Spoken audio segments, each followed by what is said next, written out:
I would like to thank Task.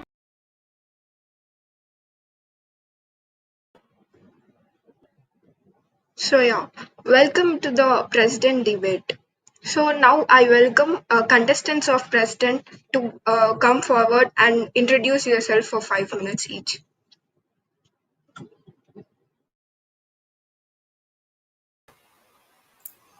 Hello. So let me start.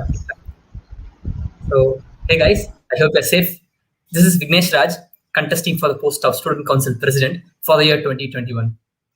I believe I'm a worthy contender for the president, as I always been a dependable and a diligent leader.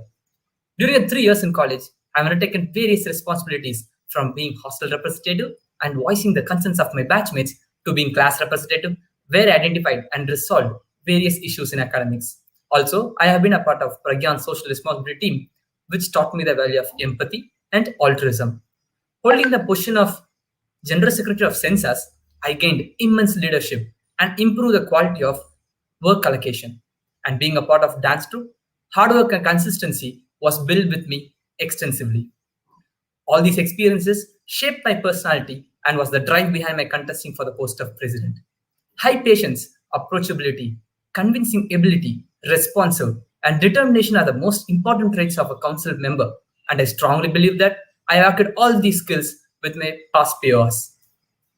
My vision is to analyze the needs of students, review the situation, and enhance the life of all the communities of the college in every aspect. So let me just brief about my manifesto, just the highlights alone. So regarding the academics, I have planned to make a student app for ease communication between the council members and students, and for daily notifications. And I have planned to establish an internship evaluation committee. And I have planned to start coaching sessions for UPS and government exams for the students. And I have drafted a plan regarding the Back to Campus initiative, with phases and timeline, and with special preventive measures, general measures, academics, and hostels. All these have been covered extensively. And regarding the institute, I have proposed a plan for CFTI forum, where students can interact with the council members. The council members of the present NIT Trichy can interact with the council members of the other CFTA colleges. And I have proposed for a committee for highest pursuing students to support them in all aspects. And I have extended the proposal for extension of architectural materials section in our 2K market. And regarding the scholarships, I have planned to create a database for the scholarship with timeline. This will help the students to ease the scholarship process at every time. And centralized document submission as well. Like the timeline for the time taken for submitting the documents for the scholarship is very much. So to ease that, a centralized document submission will be started. And regarding the alumni recognition, I have planned to establish a alumni cup event where sports events can be organized and alumni can be called up for the event as well. And establishing an alumni appreciation board in all the departments entrances. And regarding the hostels, I have proposed a plan to establish a hostel secretary for decentralization, and replacing the lights with LEDs in the hostel, and installation of commodes. And regarding the campus development for women, I've extended the plan for curfew extension and sanitary napkin dispensers at architecture department as well as the hostels. And sensitization session for female security has been proposed as well. And regarding the clubs, I have extended a plan for Forum Z. That forum is extensively for supporting the students who could not join the technical clubs due to various issues. And the next one is Alumni Mentors for the club. So presently we'll be having faculty advisors for every clubs, but we don't have some alumni support for the clubs. So I proposed that initiative as well. And I initiated a pitch-in weekend where venture capitalists will be called by the alumni and through all the domains, and we can have the ideas of the students established over there. And regarding the sports, revamping the restrooms and RO in sports complex, proper floodlights or LED lights at NSO ground. So these are and then the last one is renovation of gallery at NSO ground. So these are the small highlights about my manifesto. Over to the other candidates. Thank you.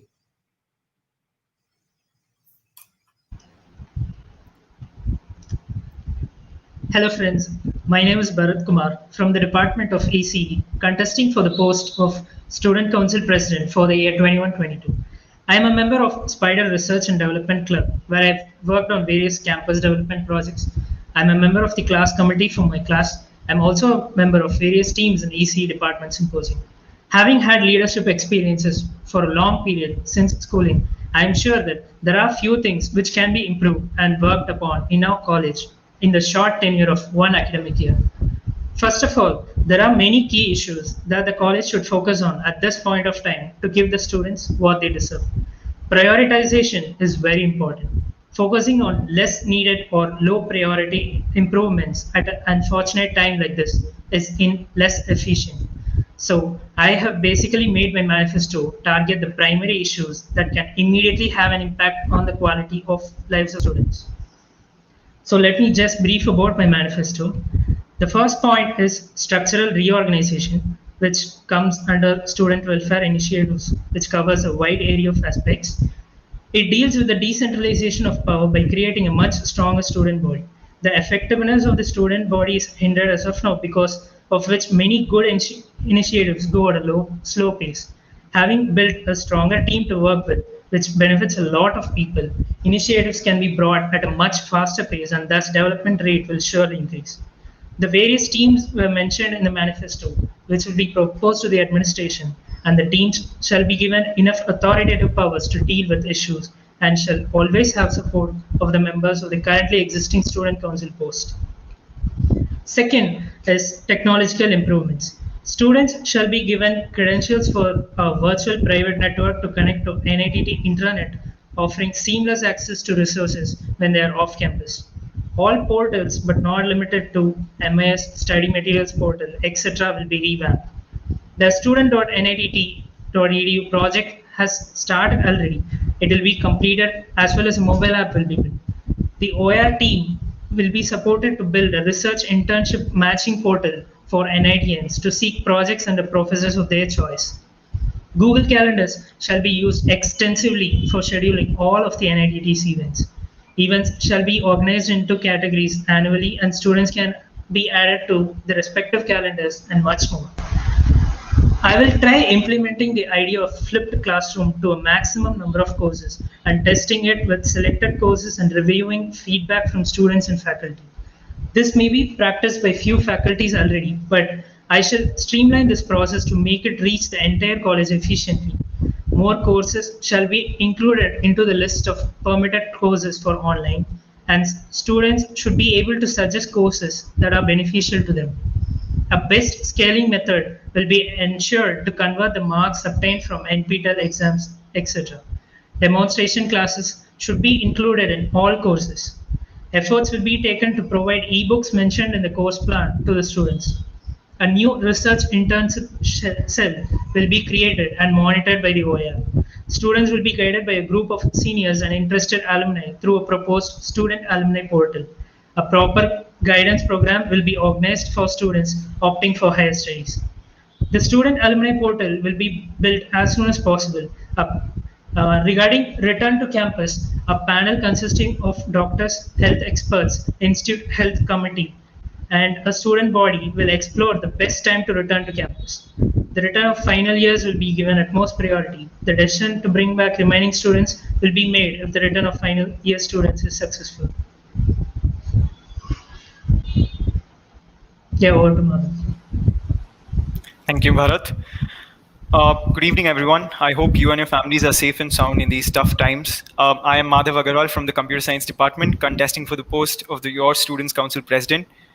Our college has provided me with a plethora of opportunities and a platform to drive change through my participation in various clubs and communities. I have been a member of the Festember marketing team, college football team, Spider R&D club, and have volunteered to teach young children at UNI India. I also had the honor of founding Hope NITT, a mental health society and Kryptonite, an open for all blockchain community with the help of our seniors and batchmates. These positions have played a huge role in developing my personality for this leadership position. When I started off my campaign on the 1st of March, I began to research certain key points which our college could improve on. Starting by a thorough analysis of past manifestos put up by candidates, I weaved my way through the reports of previous councils and finally decided to observe every other Indian and foreign universities for inspiration. Based on conversations with the administration, they want to bring back the students safely as well. I took up the initiative as my contribution to the administration's immense effort for the same. The Back to College plan, which started in the first week of March, was based on extensive research, planning, and ensuring all the related risks are mitigated to the level best. Few of the key administrative officials provided me the ample support and confidence to execute the plan. Through this segment, I was able to learn one very important thing. A council member requires initiative and interest. When we are able to express this, people join hands to support the cause and stand beside you as a team. To speak about few ideas, let me start by talking about the mess system. The idea came from the 2016 SoapBox presidential debate, which had a grueling conversation between the candidates. They wanted to implement a token system for meal choices and money saving. I adapted this system digitally to make sure that caterers get money while the students can save up and eat elsewhere for a change from time to time. Thus, the students pay for what they consume. The idea for implementing the undergraduate teaching assistant model was designed to address the issues that students were facing in the online semester. Professors, due to a lack of time, e-learning experience, and the sheer number of students couldn't check each and every examination paper. There was a lack of guidance to help them with the shift. Students were also facing tons of issues, the most notable being a lack of college experience and bonding with their seniors. This system not only addresses these issues, but also gets students better letter of recommendations and encourages a more holistic student-professor experience in the college. Speaking to a council member in IIT Bombay, I got to know about their system and proposed the same for our college. The inspiration for IRIS, an integrated portal, came from NIT case system, where faculty, administration, and students have seamlessly shifted their entire lives online. Every single thing, every single process, from bill submissions, approvals, grading, and hall booking is online. This allows for greater transparency and also ensures that students get personalized notifications. When I spoke to the founder of the IRIS portal, Akshay, he told me that it would be very easy to convince your admin. And he also told me that this would be made possible by greater interaction and by making sure that the faculty and administration feel included in this initiative. This paved the way for two new inspirations to solve the problems students face with the portals being scattered. I have also included a form feature which would allow deans and HODs to create official forms and submit them to understand student opinion and sentiment better. The second was the system to make our faculty system more accountable. Faculty feedback system more accountable. The objective is to make student feedback matter. And how this can be done is by introducing best faculty awards at our institute day in order to reward faculties for their efforts throughout the year, which the students will recognize. My conversations with ESEL and SERAI also made me aware of the existing initiatives and the fact that SERAI only wants to promote AI and ML projects. We need more consolidated incubation of startups. As part of my groundwork, I also spoke to V-Ray, Adobe, and edX to offer licenses for each. V-Ray and Adobe will be provided at about 50% of the original prices based on conversations with the respective POCs. For edX, we have obtained 6,000 licenses, which offer 100 courses in each for free. For scholarships, we want to track the status of applications in order to make the process transparent. A Spark internship program similar to the one at IIT Roorkee shall be created. This will allow for students to take up more research internships and obtain certificates for the same. The initial funding for starting the program will be obtained through a corporate sponsor and will also be helped by an initial application fee. This will legitimize and register genuine interest in the program. During my research, some appalling facts that came to light are that currently there is no provision for the security guards to monitor CCTV cameras. The entire security of the campus is with them, yet they can't view the CCTVs. This has been overlooked, and based on conversations with Ganesh Murugan sir, they have been trying very hard to get one control room in the security office. Similarly, even though the responsibilities of the vice president and the president are equal, even then the administration considers the president for communications. Thus, I would take the opportunity to congratulate Pooja, the next president of the student council. Problems under the sports segment are ones that us contingent members face when we officially represent our college. The problem of transportation was an issue that was personally affecting me, having to travel back and forth from Chennai with no proper facilities. There's a lack of buses that function to several major cities in Tamil Nadu. I'm aware of the issues that I've faced with water dispensers, aware of the fact that we have to continuously sit in front of the laptop for 7 hours with no proper break. These exact thoughts have transcended into plans of action to improve our college lives and ensure that you take away the most important thing back, which are beautiful memories. Thank you. Yeah, that was nice. We'll go to the next session. That is, student council members will be coming and asking you questions. We can carry on. Oh, my charts.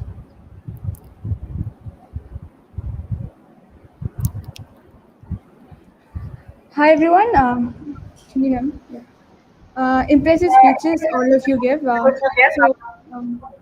We appreciate your enthusiasm and all of your manifestos were impressive. There is a slight echo. So, I'm sorry. There is a slight echo. is it fine now? Yeah. No, I don't think so. Yeah, it's still there. Can you guys mute yourselves? Yes. Yeah. So all of you have mentioned about return of students to campus. So as you might be aware, the situation of pandemic is ever changing, and so it does not leave you with a lot of space to plan ahead. So why have you pitched an elaborate and an ambitious plan to bring back most of the students, not just the internet connectivity issues? So the question is, what would your answer be if you were questioned by the administration as to, is it even a priority to bring students back right now? All of you can answer. Yeah, exactly. This was my point when I released my post. So the time when I released my post about returning to campus, the number of cases were around 1.6 lakhs per day, and today it is 3.15 lakhs. So I read an article in Lancet Medical Journal that says COVID is airborne now. In such a dynamic situation where the new findings every day and medical advances are present every day, it is better to create a protocol at the time close to reopening when we have good chances for it, rather than creating an elaborate plan before 2 to 3 months. And that is what exactly I've mentioned in my return to campus plan. And the main and overall plan will anyways be the same, and that's going to be a set of protocols which has to be followed once college reopens, and that is what I've mentioned in my plan. So we can just go through it. So I talked with almost all the students of my batch, and the main thing why that they're wanting to come back is like they're unable to concentrate on the online classes prolongedly. Like we are attending online classes for the past 1.5 years, and it's really hectic, and the schedule is really hectic. The assignments, we have nobody to accompany with our studies. We have no one to mentor ourselves, and the amount of projects and assignments. I couldn't hear you. You're in mute. Okay.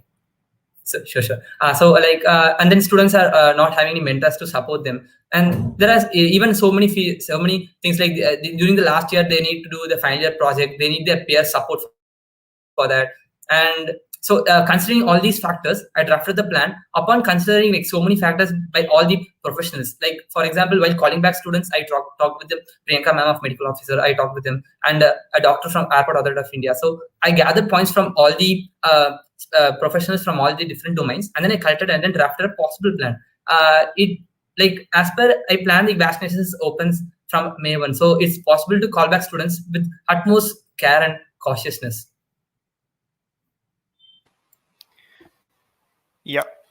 So when I spoke to the students back in the month of February, there was one issue that comes to my mind which should be taken into note. The fact is that me, Bharat, and Vignesh are circuital branch students. We need to consider the fact that core branch students are facing a lot of difficulties. They have no lab experience as much, and they're not receiving the right exposure as far as they were receiving in the third and fourth semesters, right? So in this case, it is very, very important that they come back, and with the placement season coming up, we do not want to affect their careers, right? So that is one point. Apart from that, when I drafted the plan a month back, the situation was it was much better than what it is today, right? And I agree with that. I can't be insensitive to the fact that currently there are 3.14 lakh cases in India. But at the same time, we do have a ray of hope, right? The government has approved vaccinations from the 1st of May. And as well as approving vaccinations, I think that I definitely believe that this plan would be the action plan when college opens. So what we need to take care of is that our junior batch, especially our junior batch, has had practically no experience of college, right? It's been only the orientation session for them. So for them, it is very important that we bring them back to college and they get the necessary exposure, right? So I agree with you that in 2 weeks, the complete medical system has collapsed in India, and that nobody foresaw a second wave this time last month, right? But at the same time, with the whenever we get the permission of the MHRD, we will be following the plan that I've mentioned, which is extensive enough, planned enough, which has been taken, I've spent close to 50 hours preparing this plan, and I'm confident that this will work once the situation improves. Okay, good to know. Hey guys, so good to know that all of you have your right intentions. So, but now let's get practical. Just so one more follow-up question to what Maha had asked. So you guys know about the incident at Manipal or IIT Madras. So if Yes. you guys don't know, like this is something that you will be hearing again and again from the admin, at least whenever you are going to pitch anything that is remotely close to bring back the students. So in Manipal, there was a Yes. student who tested positive. So when they started tracing back the contacts for the student, so they realized that the entire mess which the student was writing for, same was the case in IIT Madras. So the entire mess that the students were writing was closed, and close to 18 students are tested positive. So coming back to our campus, so I had seen all your manifestos. You guys had well researched plans to ensure that they're proper in our campus. So before like just a couple of weeks ago, when a student had just left for home, he tested positive before he boarded the flight. So the same day, the entire hostel in which he is presently staying in, that is Coral, was quarantined, and all the students were tested positive for. So if on that day, if any other student had been tested positive, the situation would have been like the entire campus would have been in lockdown. So all the students would have been placed in the quarantine. I'm talking about close to 300 students who were in campus at that point, and this is not including the staffs and the research scholars and the day scholars who come in. So total count be around 1,000 students. All of them would have a chance of being infected because they all die at the same mess. Well, it's very nice to say, or at least on paper, that we'll be implementing COVID protocols or 6 feet distance apart in campus, but in person or in ground reality is that it's very difficult to follow that up. Even in the mess, like even if alternate seats people are requested to sit at alternate places, it so happens that people come together and sit. And in hostels, there's no way that you can enforce quarantine measures. Like some of you guys had mentioned that in your contingency plan, in case when you bring back students and there's someone test positive, you'll quarantine the particular floor alone. So that will definitely not be the case because students will mingle when you bring them back, when you place them in quarantine. So we had brought up close to 8 to 9 batches of students. And when we look at the CCTV camera footage, it's obvious that all of them were mingling among each other. Like you cannot monitor what is going on in the hostels. But we still pushed for students to come back. But it so happened that in one of the batches, one particular student was showing symptoms of COVID. And to be honest, like if he had been tested positive, there was no way. Like admin had no plans or any contingency plans to deal with it. So you have to keep this in mind also. Like till it goes well, it's fine. But in the case that there's the off chance that something, or even if one case is positive, then they'll all start pointing fingers, and the entire system, like whatever students that even brought back or whatever little that is being done, will be collapsed. So just keep that in mind. Some of you guys had mentioned figures to bring back close to 50 students in campus per day, which will not be feasible because you'll have to take and count the bathrooms, restrooms also. So for instance, like in a particular floor, you have only 3 restrooms. So max you can have 6 students in a floor. Like you can that's the max. So in an entire hostel as big as Amber, you can max have 24 students in quarantine.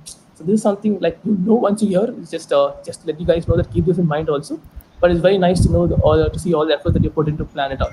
Yeah, Madhu, seems like you have a question.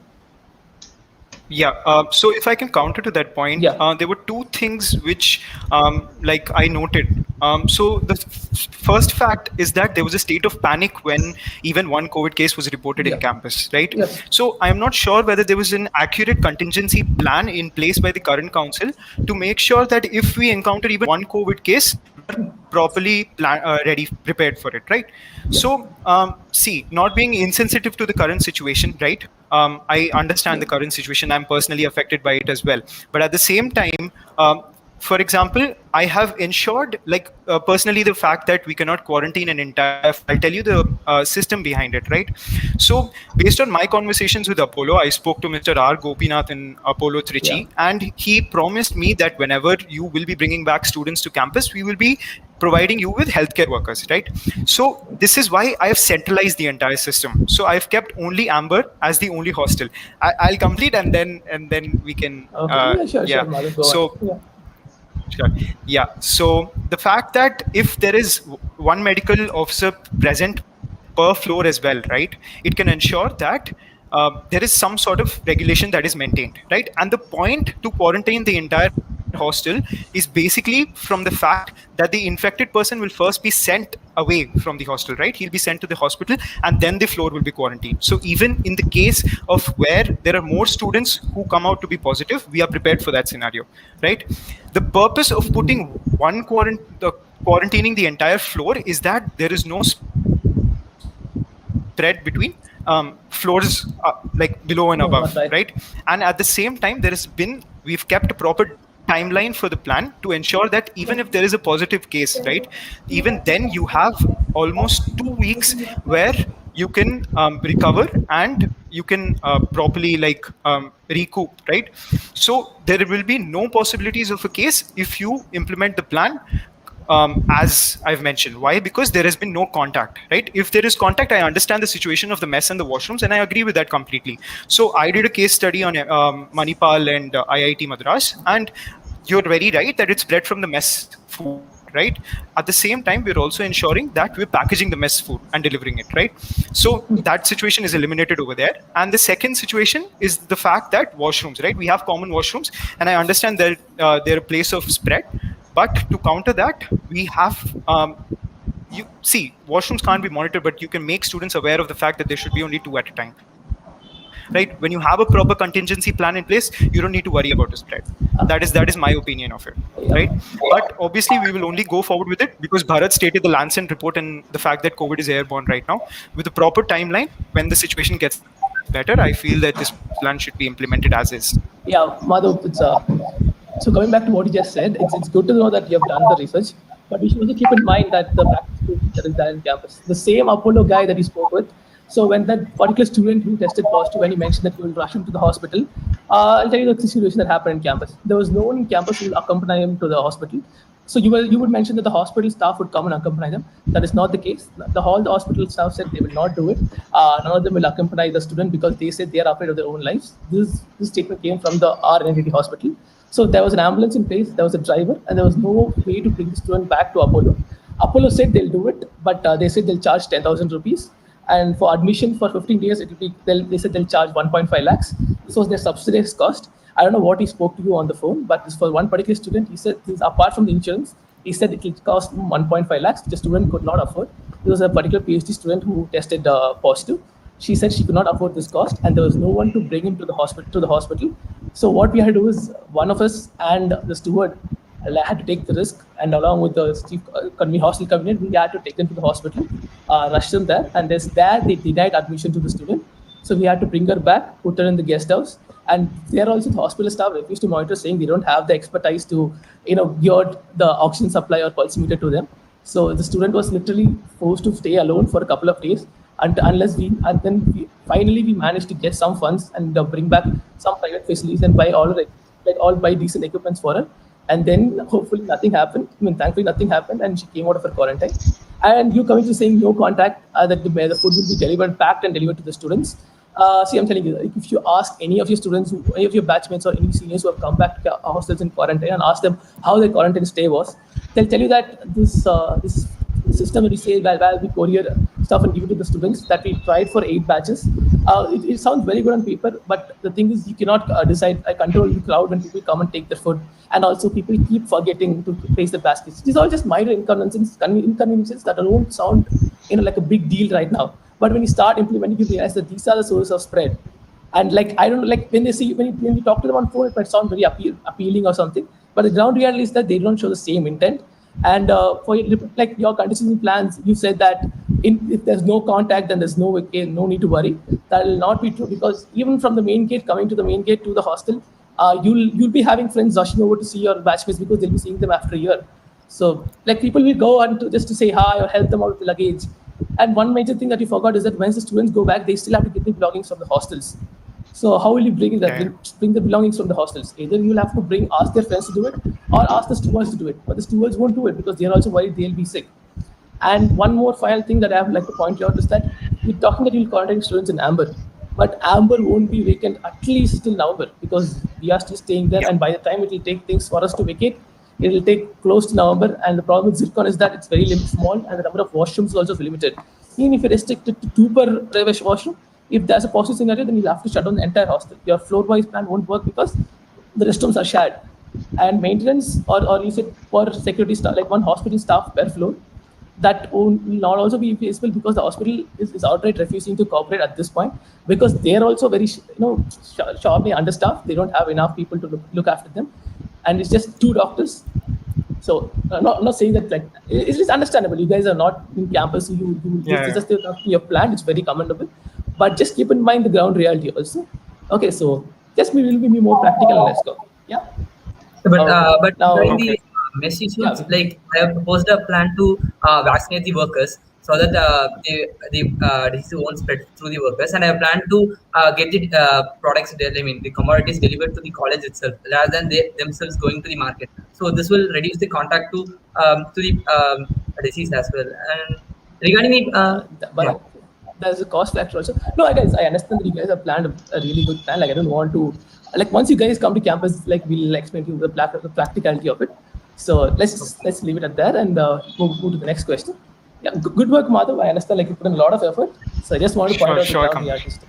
Okay. Yes. Yeah. So like you guys then have lots of sections for the manifesto. So let's move on to your specific assigned roles and responsibilities. So you guys are responsible for the council budget. The student council president is responsible for the council budget. So this question to common to all the 3 of you.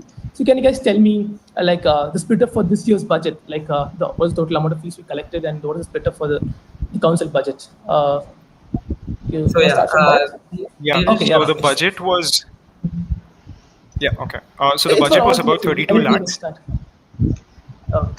Yeah, so the budget was about 32 lakhs, and it was distributed around it was distributed amongst the fests for the clubs, and a very large sum of the budget was spent to provide scholarships to students this time.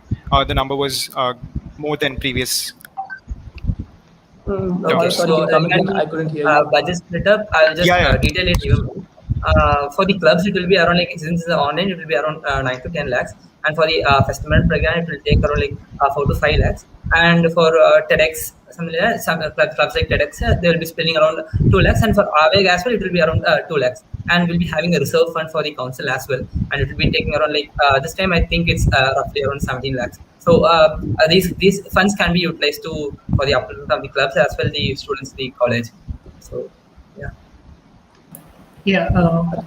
basically, I attended the budget meeting for the clubs. So for each clubs, they were presenting the amount what they were requiring, and the total sums up to even some tens of lakhs, and the highest around it will be around 2 lakhs for PSI, and each club has much lesser requirement than what they had in the past semester because of this online thing. In the offline mode, most of the clubs required more budget because the activities were very high, and compared to this online, their activities are somewhat curbed, and that result in somewhat lesser budget, I guess. So give us a number of people enrolled in the institute right now, UG students. Yeah, the total number of students is there are around 200 people. Sorry? There are around 200 people in campus right now. Not on campus? Total is around 950. Sorry? It's around 950. Kishore is asking the total count, like the total number of students in campus. UG students who have enrolled. Yeah, it will be around 950. Yeah. Total number of students. That's 917 to be exact. Like what Kishore is asking is the total strength. Like what is NIT's total strength? Like the total number of students who are paying the fees. Like you guys have any idea? Okay. Number of students? The total number of students that are paying the fees is around 4,000. 4,000 students are paying the fees. And how much does each student pay for club activities and towards festivals? The budget split for clubs, activities, and festivals is around 1,200 rupees. Yeah, one at a time. I think you can go in order. Yeah. So the budget currently for clubs and fests, the budget is around 1,200 rupees, 1,200. In an online setup? Yeah. Yes, in an online setup. 1,200 per person towards club activities and festivals? Yes, club activities, festivals, yes. Yeah. 1,200. All right. I'd want you guys to have a look at the number again. It's not 1,200. And also, apart from that, yeah, Kamlesh, you have something? No, continue. Yeah, so how do you think the reserve budget works? You said, I think Vignesh mentioned that, there's about 17 lakhs in the reserve, and then we'll be able to tap into it for your future initiatives. How do you think the research budget works?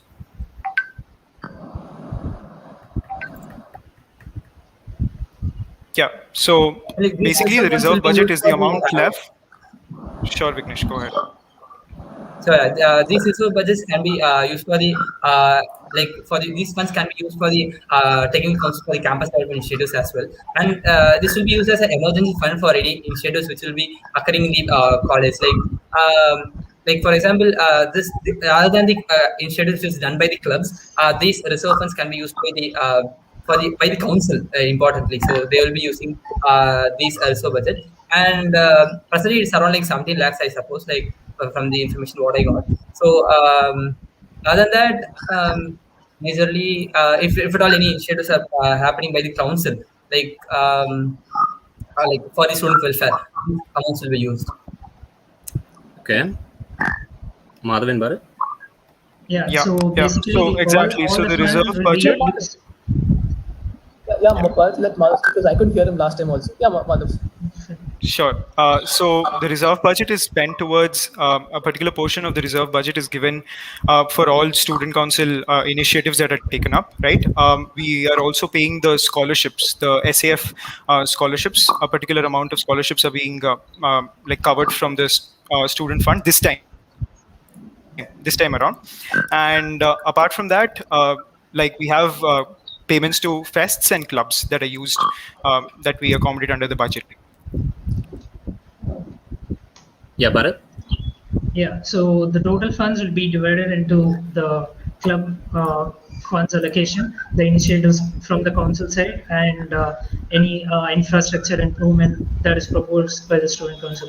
So basically, these are the major classifications on to which the funds which are reserved will be split into, and the budgets club will be based on the club budget allocation needs, and regarding initiatives from the student council, it will be proposed by the student council to the administration, and that's how the split will be.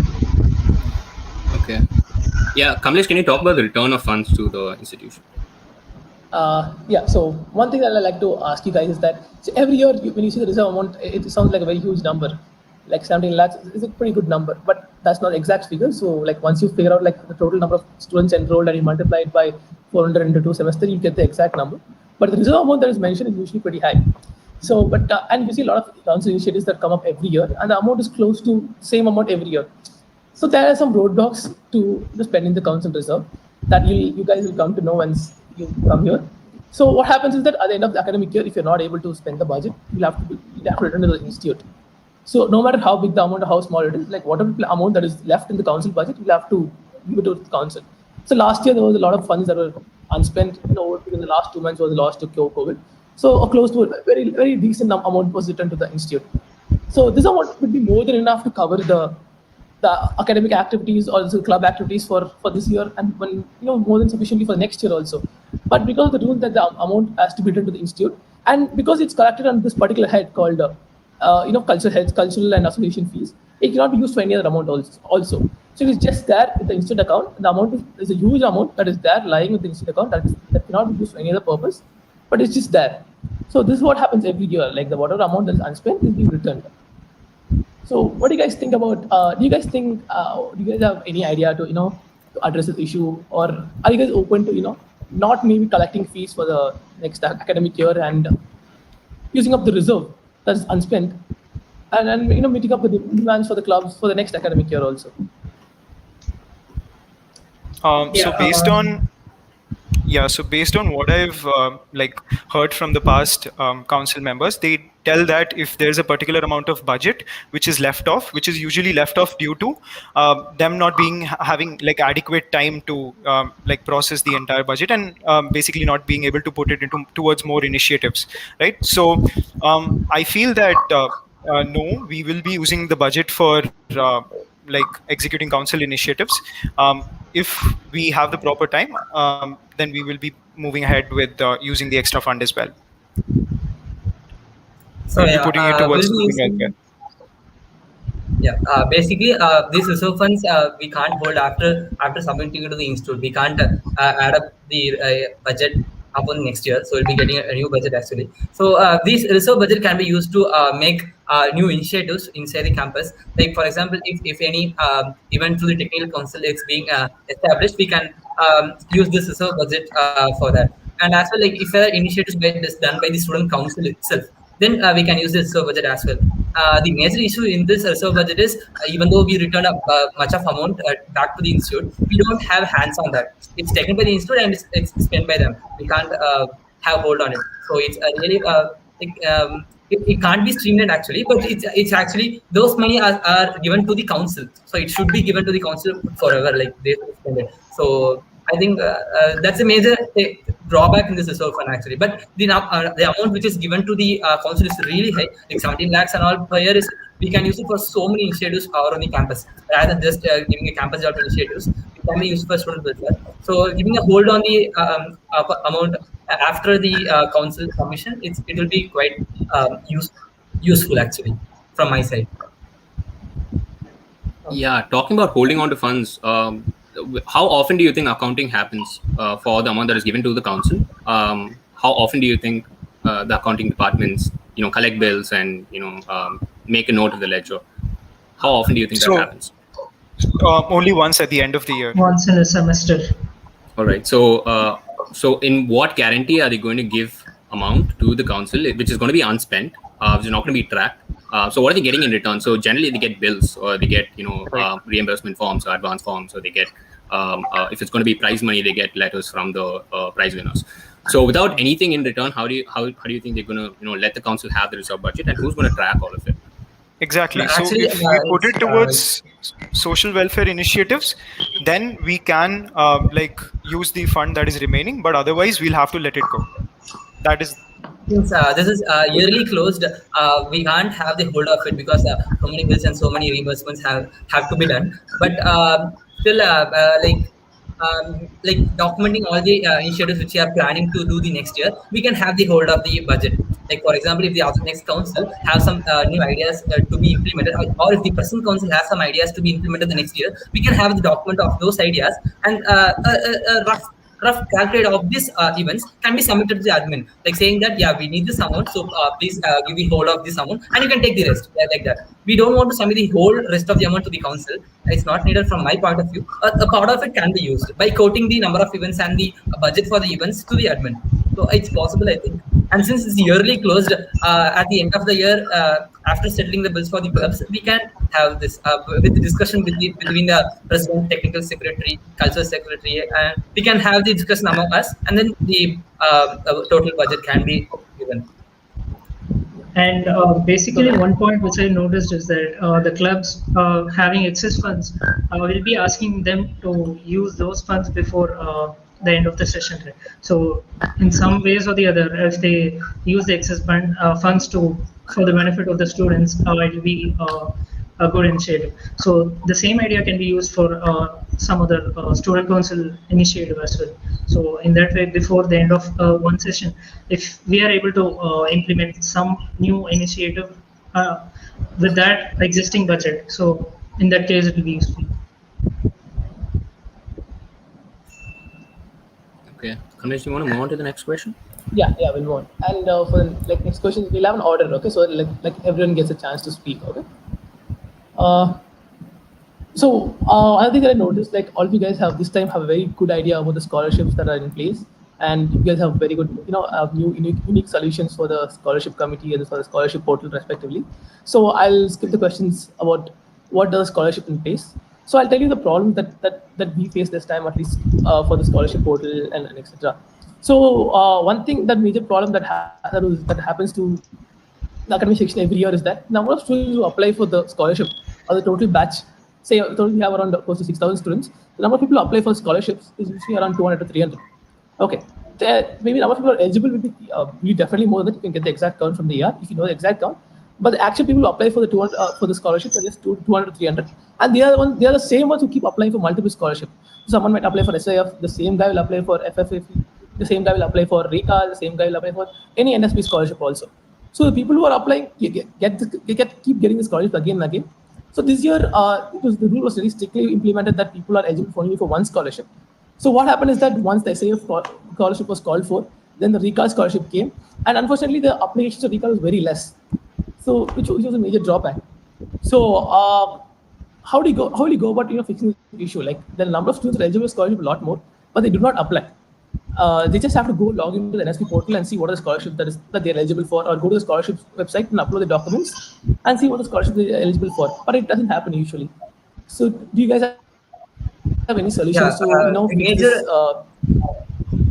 Of course, the major issue in this applying for scholarship is they don't have the proper resources for the number of scholarship, and what are the documents needed, and whom to reach out, and what is the timeline for the scholarship. So majorly these issues make the people to think more about the scholarship. Like, if at all they are getting into the NSP portal, the number of scholarships is listed down, and what are the benefits, we are unaware actually. So what I have planned personally is me being the elected president, being the person of the scholarship committee, student scholarship committee, he can sit with the scholarship department multiple times, and we can create a database for the same, like what are scholarship are available. I think roughly there are 70 scholarship, I think, not sure, but we can create a database for all the scholarships by sitting with the scholarship committee, and then we can create the database, and then we can give the students option in the app as well, like a reminder. So that will help the students to maybe 15 days once before, or 1 month before, they can intimate the students so that they can keep the documents processed. So that's one. And the other thing is, like, they don't have the proper procedure to know about these documents, like whom to approach, where to get signed, these things. So what I thought was, info series can be started by the council, the next council, where we can talk with the scholarship committee and get the past council as well, to create a database of all the videos and how to create the how to get the documents of all the scholarship. So that can be found, and this can be put up in the student council page or on the Pearl website, something like that, truly common platforms, to be honest, so that they can have a look at it. And apart from this, the documents, they will be having the documents, but at the last moment they can't search for it. There will be so many documents lying around, so they can't search for it. So what I proposed is, we can create, if at all the next semester is online, we can create a document submitting portal where students can submit the documents prior, apart from the application form. Like, for example, they can have the other documents, something like community certificate or like that. So those certificates can be submitted through the online portal. And if it's the offline portal, offline semester, these documents can be submitted in the scholarship committee itself. We can have provisions for that, so that the last minute they will not rush up and make the documents at the last moment. So they can have some time and have some patience, and they can decide the scholarship, which scholarship they need prior. Since just one scholarship are allowed for a specific student, he can decide upon the scholarship like prior. And moreover, being a president, being a member of the scholarship committee, he should be taking charge and making new initiatives to make the students aware of the scholarships. Yeah. Yeah, So if as I can... noticed, one. Sure, Bharat, sure. Just a minute. Yeah.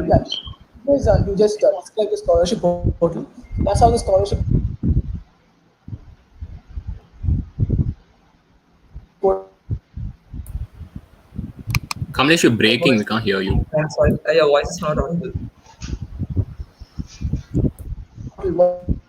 Works. Like students, like how you mentioned. Is it breaking for all of you, or just me? Yeah, it's breaking. Okay. Yeah, Okay. Like students who upload the documents that is specified and to then show them the scholarship that they're eligible for. Yeah, Kamlesh, can you repeat that? You broke. Yeah, no, I was just mentioning to Bharat is that the second point is basically describes the scholarship portal. And the first one is pretty good. And maybe you can ask more students to check out the NSP portal also, because the government of India has practically like very nicely done and collected all the scholarship in one place. The students just have to go log in and see what they're eligible for. But yeah, information sessions will be good for the students. Yeah, Madhav. Yeah. So based on what I heard about the scholarships this time, there were certain. Yeah, so there were certain problems that occurred. About 200 people applied for the scholarships, as you said, out of which some were not eligible because they were first years, right? So I feel that there was a lack of communication over there. That first year should have been informed that they were not eligible for the respective scholarships. After that, when they were filling up the application form, there were about 50 students who, like, the documents that they submitted were not proper, right? So about 20 were rejected over there, right? And more than 100 people didn't submit the right documents, right? So in that case, what we have to do is basically we need to make sure that we are intimating the people about the right processes and the right documents to be uploaded, right? So as far as why the question of the fact that Recal didn't get enough members this time, right? According to the timeline, how it usually happens is the Recal scholarship is usually held first, right? So you get participants for that, and then you have the SAF. This time, we offered more SAF scholarships, student aid funds. About 119 got that scholarship, and the split up varied, right? For each of the students according to their like financial status. So after that, I feel that there are two essential problems to be addressed over here. One thing that students face is that they uploaded the wrong documents, right? So the right information about the documents to be uploaded should be made clear. I've been through the scholarship portal, and I'm aware of the fact that it mentions the documents that are to be uploaded. But at the same time, what we can have over there is the exact information that we need. This is very simple to integrate in the existing scholarship portal itself, right? So when you mention the specifics of the document to be uploaded, then the chances of people uploading the wrong documents decreases, right? Continuing from there, there is between candidates, there is a sentiment that there is a lack of transparency as far as applying for scholarships is concerned, right? So how that process can be solved is by having a simple application tracker. Based on conversations with the council members, I heard that they had to individually call up every student to inform them that the respective documents that you've uploaded are not correct, right? I feel that this process can be digitized completely, right? So you could have a system where you intimate if you have a proper application tracker built into the portal, right? It's very simple. What happens is at every stage, you're basically saying that your documents have been approved or they have not been approved, right? It's a simple tick that you have to add to the portal saying that these processes have occurred, they're fine, your documents have been accepted, and we move on to the next. So one is the application tracker that can be added. Once we have added that, what happens? Just 1 second, Vignesh, let me finish and then you can go. Sure. Yeah.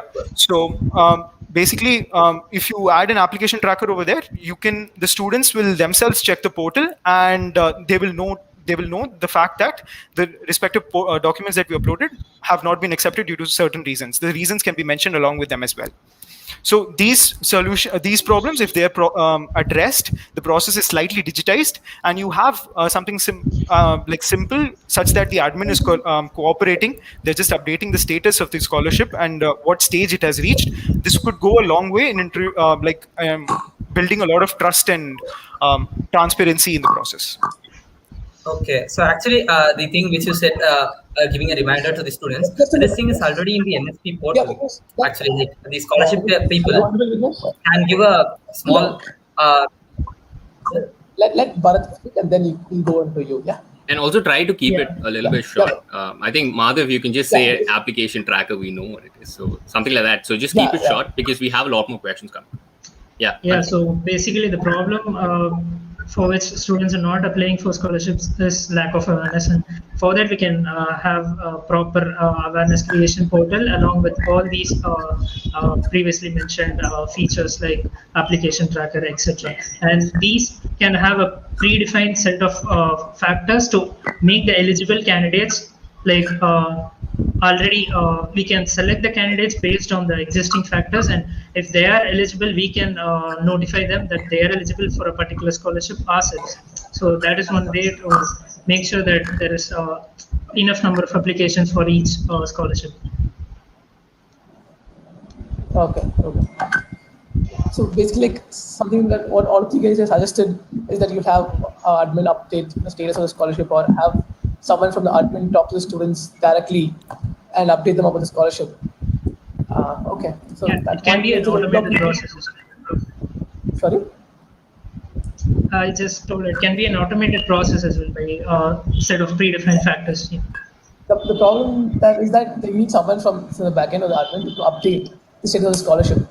The thing is, they are not technically equipped. The staff that is there in the dean office or the office that you're talking about, they're not technically equipped to handle the backend of the scholarship. Even if you try and tell them, how it happens is that through the portal you can just apply for a scholarship and you can know your status. And the thing is, they were not very comfortable with the portal, so they wanted an application to the mail also. So all the students had to apply through both the SIF mail ID and to the portal, because they were very comfortable with using the portal. So they were very reluctant to switch to from mail to the portal. So like, you guys have good plans to update the portal or bring a new person and have more people at the admin to coordinate the scholarship section. But how it will work is that once they have a system, they like to stick with the existing system. So if you guys are going to propose a change, try to work with the existing change rather than bring about something that's entirely new, which they'll not work with, or they'll oppose it, and they'll find reasons to oppose it.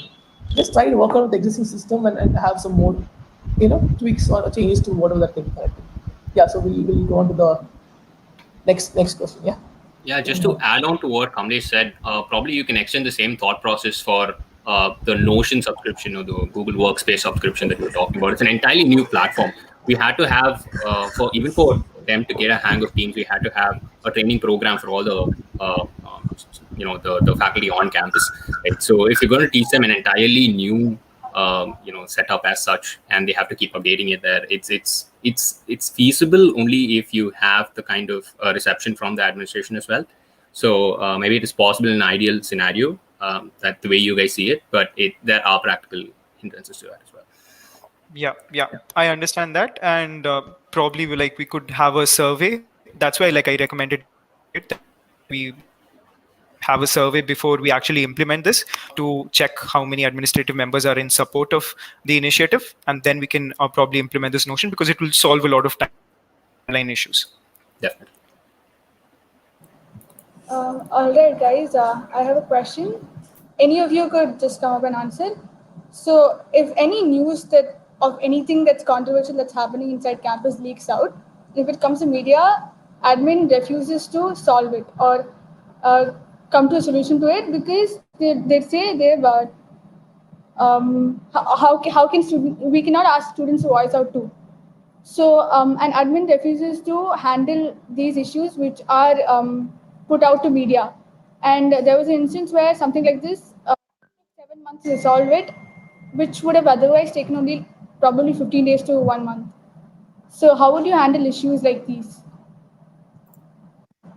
It happens every year. So yeah, so first of all, I have proposed for decentralization of student body, which has multiple sub-teams, which works in favor of every separate domain into separately. So, for example, if there is a problem in the academic side, there will be a team for academic support. And if any student faces any issues, the student can directly approach the academic support team, which will have a set of members, including the council members. And similarly, for every thing that is there in the college, there will be separate teams which will be handling them. And in this way, the approachability for any student for any problem, like they can easily approach the council, and the issue can be easily taken to the admin, rather than because of not being approachable, the issues going to media will be obviously reduced.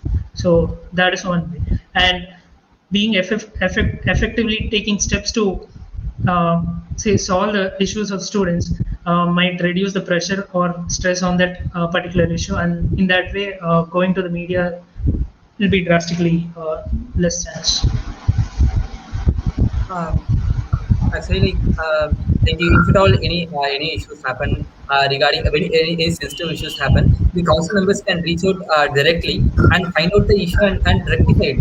Like even though admin are reluctant to act for the situation, it is the duty and responsibility to take up the incident or the issue and provide solutions for the specific issues. And if at all admin is not ready to like address any issue or any support any issue, we can convince them. Like we can say like what are the problems associated to it and how will it affect it, and we can explain it. That's how the past council works. Like that's the major, like the very important thing for a council to be to be like approachable. That's there. And other than that, to be convincing, they have to convince the admin so as to support any issues. Like and regarding the media, like we have to like restrict the reach of the media within the campus. Like if at all any issues happens outside, so we have to talk with the media. So we have to explain the exact issue. We have to get to know about the problem, and we have to exactly explain the issue what happened. Like and just the media people will generally will create any like normal things. They don't believe in the exact things. For creating the TRP, they will think on that. So we have to get to know about the exact reason for the any happening, and then we have to explain to it. So there are two parts to the question that you asked, Maha. The first thing is that it also depends on the gravity of the issue that has happened, right? If you take a certain incident that happened 2 years back, that was very, very serious, and that being reported to the media, I'm not sure how much the admin could have controlled that. As far as controversial topics are concerned, let us suppose that you're talking about possession of some illegal substances or something like that being reported in the media. I feel that when council members actually, they should mediate the whole situation. They should establish trust, and they should communicate with the affected person, right? And another reason why this happens is because very quickly we get the government authorities involved, right? So I feel that there is still a considerable amount of work that we could do to ensure that even if someone is being caught with either an illegal substance or he has an addiction, something like that, we can provide help to them in the fact that maybe isolate them, right? Shift them somewhere else, provide them help, and make sure that there are programs like community service, right? They could be enrolled in a community service program. So what you're basically doing over there is, even if the negative situation is reported, it will be reported in the media as NIT Trichy took the right step to mediate the issue, right? NIT Trichy ensured that the respective students were put under a community service program so that the students were helped and there was no damage as such. So we have to convert negativity into positivity in this case. And that can be done when the student council properly mediates and brings about the right changes. Helps to students to be precise. You mentioned about approachability, Bharat spoke. Yeah. All of you mentioned about approachability. To an extent, yes, we're all approachable, student council is approachable. You should also have a rapport with the admin. In case something like this happens, you should be in a position to convince admin that we would take responsibility and we would not let something happen later. So you guys kept mentioning about being approachable to students. I think we're all very approachable to students.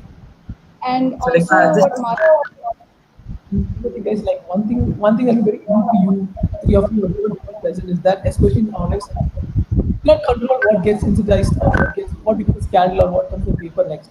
An incident that happened in campus, which didn't even come to the knowledge of the warden or to the fellow hostelmates, came in the paper the next day. Like a lot of people didn't even know it's in the same hostel that something happened, and it came in the papers. So it's not like we decide what comes to the paper. It's not like we can have a positive approach of the news that's happening in campus. It just goes out. So the students think that they're taking a stand, which is good. We cannot ask the students to not take a stand. But what will happen is the admin side is that they spend more time trying to penalize the students for going out to the third party media or someone like that, rather than actually following the issue. That will actually delay the process. Like I mentioned, that incident could have been solved in just 15 days or in 2 meetings, but it was dragged over 7 months. It led to suspended almost 2 PhD scholars. It's very unnecessary. So that will be something very no, it'll be a problem for you guys because you'll be handling it online. And like before you go know it, the problem will become very huge. It might go to the media, and you cannot control what is the content that's being on the media. It's not like it's being not being published by our PR or media cell. It's just that what they get, is the story they get, and they publish it. So just try and fix these gaps. Like try to make sure that students know whom to approach in case there's a problem immediately. So that is something you guys have to keep in mind. And probably just one last thing is that I just want to know your guys' opinion on online bullying, because especially this online semester or this online year that we have, there are chances that lot of our friends get students get subjected to peer pressure, online bullying. So what is you guys, or how you guys plan to deal with it? Like how do you guys plan promote mental counseling, or how do you deal with the social media toxicity? So, like, first of all, it depends on the issue what is happening. So, if at all any person is affected by any online bullying, we have to the already council is like very much approachable, and we have to make the students like reach out to the council. They have to make the students trust the council so that they can solve any issues. That thing can be done. And we do have a counselor in our college as well, in the library actually. So we can ask the counselor to have a talk with the person who was bullied actually. So to make it to make the person to give a moral support to him. And even this and the person, like, there through the online medium, there are so many medium through which the students can be bullied. So like, just blocking a single account can't stop the person who's bullying. Okay, so we have to get the person, like, who bullied. We have to find out the person. We have to find the root cause for that. And then I don't think so, like, expelling a student or punishing the specified student will work out, because he's actually like he will be having some mental problem. That's why he's getting into this action. So he needs some counseling, to be honest, rather than punishing him. They should make the person, like, realize the problem. So this can be taken to the parents as well. Like, we can inform the parents that this student is involved in like this. So please have a look at them and then convince him to be a better person. So parents are the best counselors, right? So they will support them. So rather than punishing him, I feel this space students should be supported. Should be given moral support. So first of all, we should classify. Yeah. Just try to keep it little short, okay? Just keep it little short. Yeah. Okay. Yeah. First of all, we should find the extents, how sensitive the issue is, and then based on the sensitivity of the issue or the to the extent how much a person is bullied, we can just take measures on that. So in case if it is a very small issue, we can just contact the person and give them counseling, and based on the levels of more extensive bullying, we can inform the person's parents, and so take more severe steps based on that. So directly expelling or blocking at the first stage is not essential, in my opinion. So for the starting points, you can just give a warning, and if it is an extensive move that a person has done to another person, then there should be a notice to his parents. And if it's more severe, then we have to take more severe actions on it. So, yeah. Good. Thank you, Bharat. Yeah, Madhu. Right. Yeah. So basically, addressing this issue, there are two folds to it again. The first is if a person is picking on a specific person, right? It must have been that his number was leaked out somewhere, right? His personal contacts, personal information was leaked out somewhere. So in that case, what we can do is trying to make sure that the student who's been affected properly blocks out the person who is trying to spread trying to spread hate. And apart from that, also the fact that we can make sure that if we can identify the person who's been doing all of this, that person will obviously go through a detox session, right? Wherein you don't provide him and you take off his social media services, right? If that's not possible, how this can be implemented is by bringing the issue to the parents, making proper counseling in place, right? But I feel that the first point, that if the media, if we can control the spread of personal information, and personally, if the person is blocked and reported by everyone, it can be more of a this situation can be mitigated amongst the community itself, right? The community itself will isolate the person who's been doing all of this. But again, student council will be approachable, and Yeah, the the student starting council will on be point. approachable and will be coordinating the entire situation. Yeah. So actually, like these bullying happens to the leaked information, like phone numbers and all. So, like for example, we are sending some messages to the other colleges. We can attach the heads or the phone numbers. So this will happen. So we can restrict that. We don't want to have the personal like numbers of the of the club heads or something like that. Instead, we can have a normal number for every club. Maybe we can be giving an official contact number for every club, so that can be used. Yeah. Cool. Cool. That's good to know that you guys have such wonderful ideas. But I just like to add on to that I saw there were a lot of unflattering screenshots that I got where one of your fellow candidates were being bullied by your own close friends, and it was not really cool. Like you guys, like we really want you guys to have a very clean campaign. And I saw some like a lot of Instagram pages or messages that were spewing hate. So just trying to have a clean campaign because we have to preach what we follow. Okay, so that's it. So all the best for your elections. A lot of it. Thank you. Thank you, Thanks a lot. Kamlesh. Thank you, All the best, Kishore. guys. Yeah. Thank you, Thank you Vignesh so and much. Bharat. Yes, Thank you, Kishore. it was a wonderful session. Thank you so much. Yeah. Then we'll go to the next session, that is debate, and you can ask questions to each other. And I invite Anthenium team to come. Hello everyone, my name is Gokul. Can you hear me? Yes. Yes, Gokul. Okay. My name is Gokul Krishna. I'm the president of Athenium, the Munsok of the college / political club of college. Now we will be moving into a debate between the three candidates for standing for president.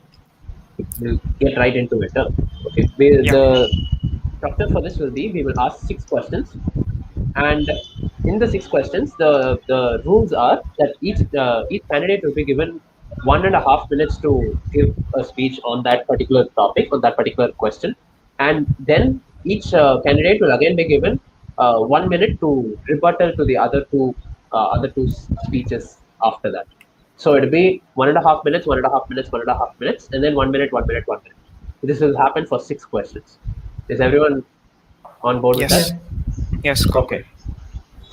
Okay then. I will share screen and timer first. 1 minute.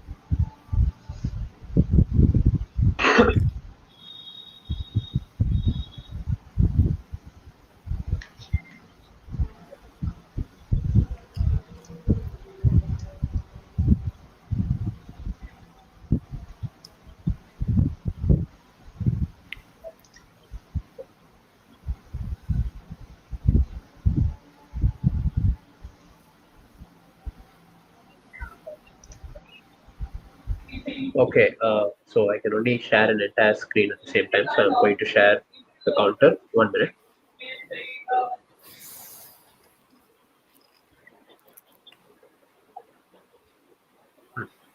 Can you all see the timer now? No, Gokul. Sorry, we can't see. It's actually behind the videos, I think so. I'm not sure. Behind the video, sir. Like, I've screenshot and it says it's right there on your screen. just a minute. Okay. It's at the bottom. It's okay. Now it's Yeah. Okay. Do you guys all see the? Yes, Gokul. Okay. The first question, and we will go in this order for now. Vignesh first, and then Madhav, and then Bharat.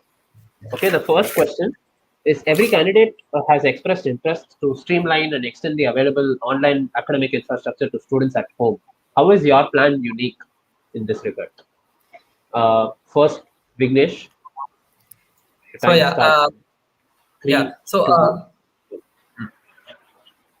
So presently the only thing which is missing out for the students who are present in online is the mentorship. So they don't have proper mentors. So I did three initiatives actually. So one was like I have talked with the managing director, Mr. Vijay TP from Czech actually. So he's ready to give a Czech subscription to the students at a very subsidized price. So this is one. And the next one is I plan to start up mentorship program for the juniors. Like we can pair up the second year students with the first year students so that I can mentor them.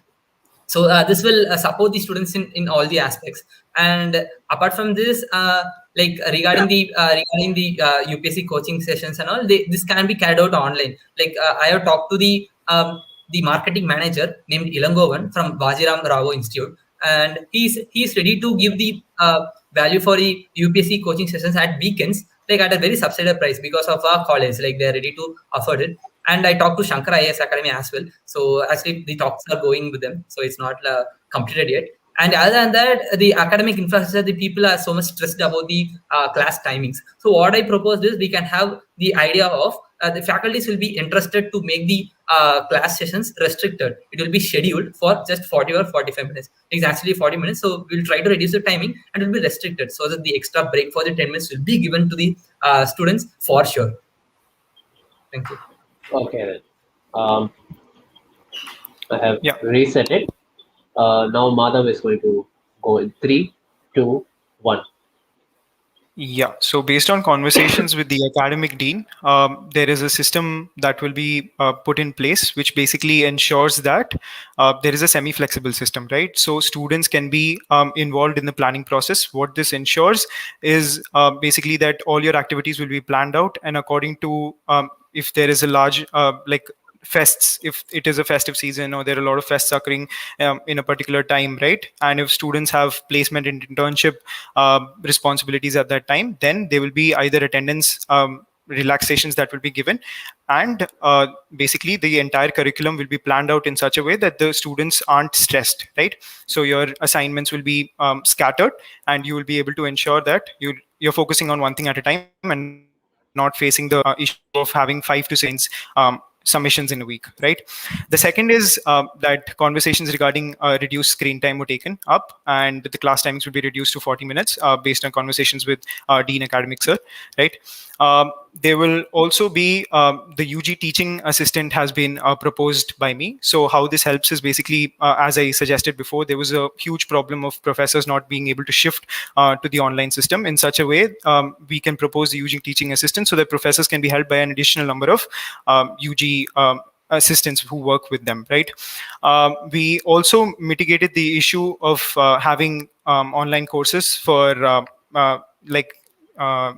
graphic designing courses, and apart from that, yeah, sure. No, like finish off if you need to finish the sentence. Yeah, so basically these are the proposed initiatives, and I believe that if we can implement them, the stress will be reduced as far as students are concerned. Okay, next is Bharat. You will be given another 1 minute and 30 seconds. Your time starts in 3, 2, 1.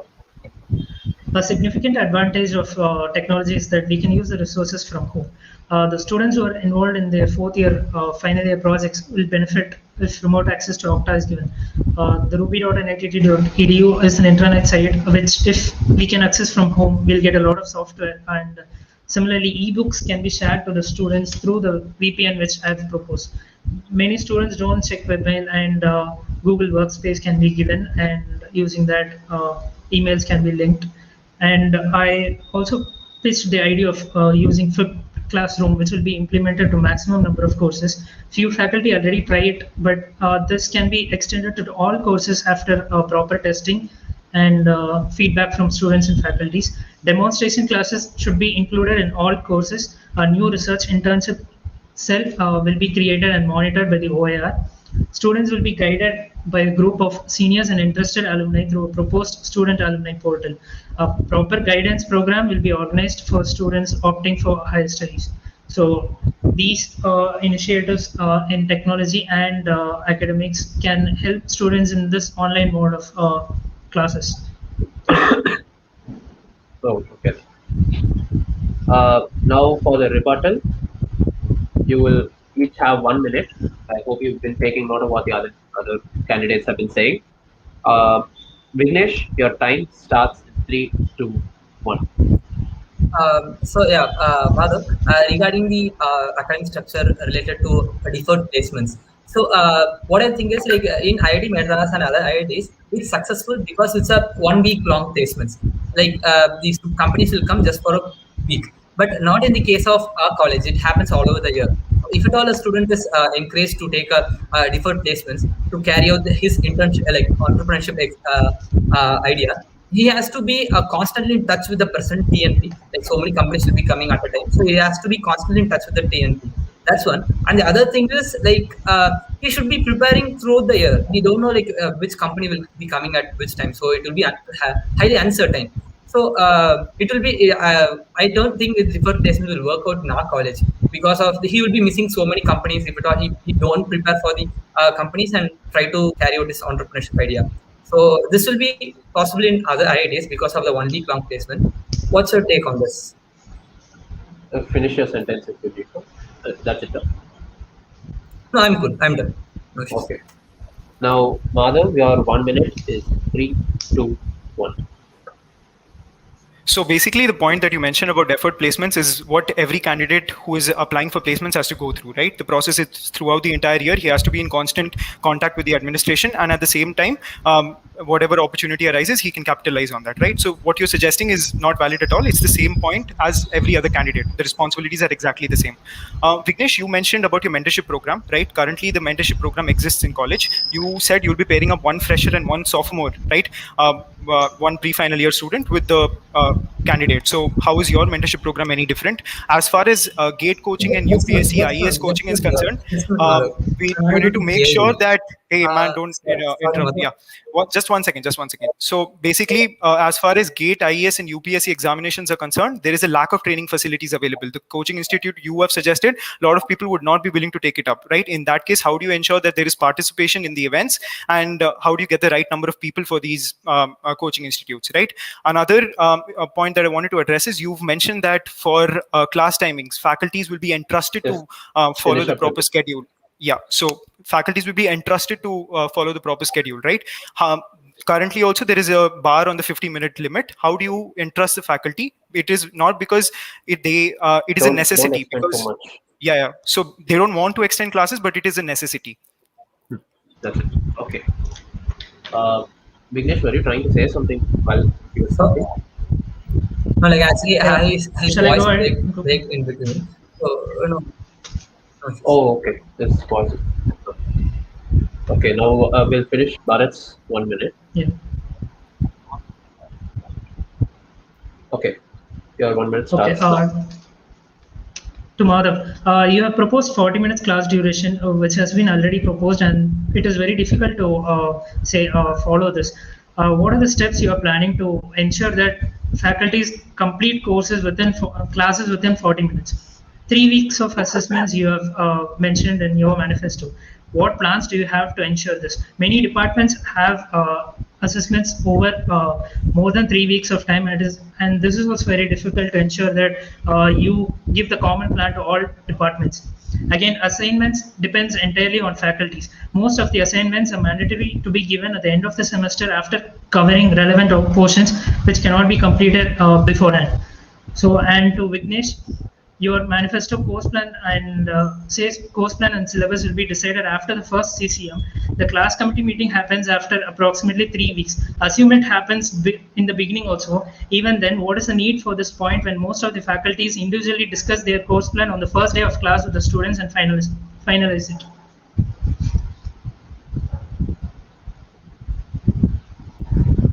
So am I supposed to answer for all the other questions? Sorry, Gokul, you're on mute actually. Okay, I'll give you each 30 seconds more in this round itself for you guys to answer all the questions that were asked to you. From next question onwards, I encourage you to ask each other questions from the first 1.5 minutes itself, if you have any questions to ask. Sure. Okay. I'll give you each 30 seconds. Okay, Vignesh, go now. So Madhav, regarding the coaching institute, why students are not willing to take up UPSC coaching in our colleges? They don't call the proper coaching centers. So I contacted Vajiram Rao. That is a very great institute. So they will be coming up to our campus. And the next thing related to Bharat, like the CCM meeting will be happening like during the start of the semester. That's there. But with the discussion of students, doesn't happen effectively. So we will be asking the CRs to sit with the faculty and conduct some meetings occasionally, and then they will be deciding the course plan. This will make that the students are not stressed out at the last. Like all the works will be spread out evenly. Okay. Yeah. 30 seconds for Madhav. Oh yeah, your time is over. Okay, 30 seconds for Madhav starts now. Okay, so I believe I've answered Vignesh's doubts regarding the points that he put forward to me. Regarding Bharat's points, that 3 weeks of assignments, those 3 weeks of assignments are for NSEMs, right? And those NSEMs, the Dean of Academic has already proposed a plan in place. That is not something that I'm trying to implement. As Vignesh said, yes, class committee meetings will be held in the first week based on suggestions and sitting down with the students and faculty. There will be a proper, basically a proper plan that is put into place for the entire semester, right? As far as 40-minute class duration is concerned, it is what happens is professors are not able to, there are certain logistical issues. They come on, they need to have the class settled down. So 40 minutes is more than enough to complete the syllabus, and professors are in agreement with this. Thank you. Okay, Bharat, you get your 30 seconds now.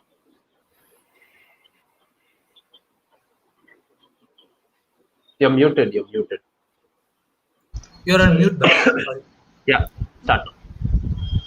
Yeah, there isn't any rebuttal for me, I guess. So. Oh, okay, then fine. Okay, so so just a reminder for all of you, please ask each other questions if you need to in the first 1.5 minutes. Can you see the timer now?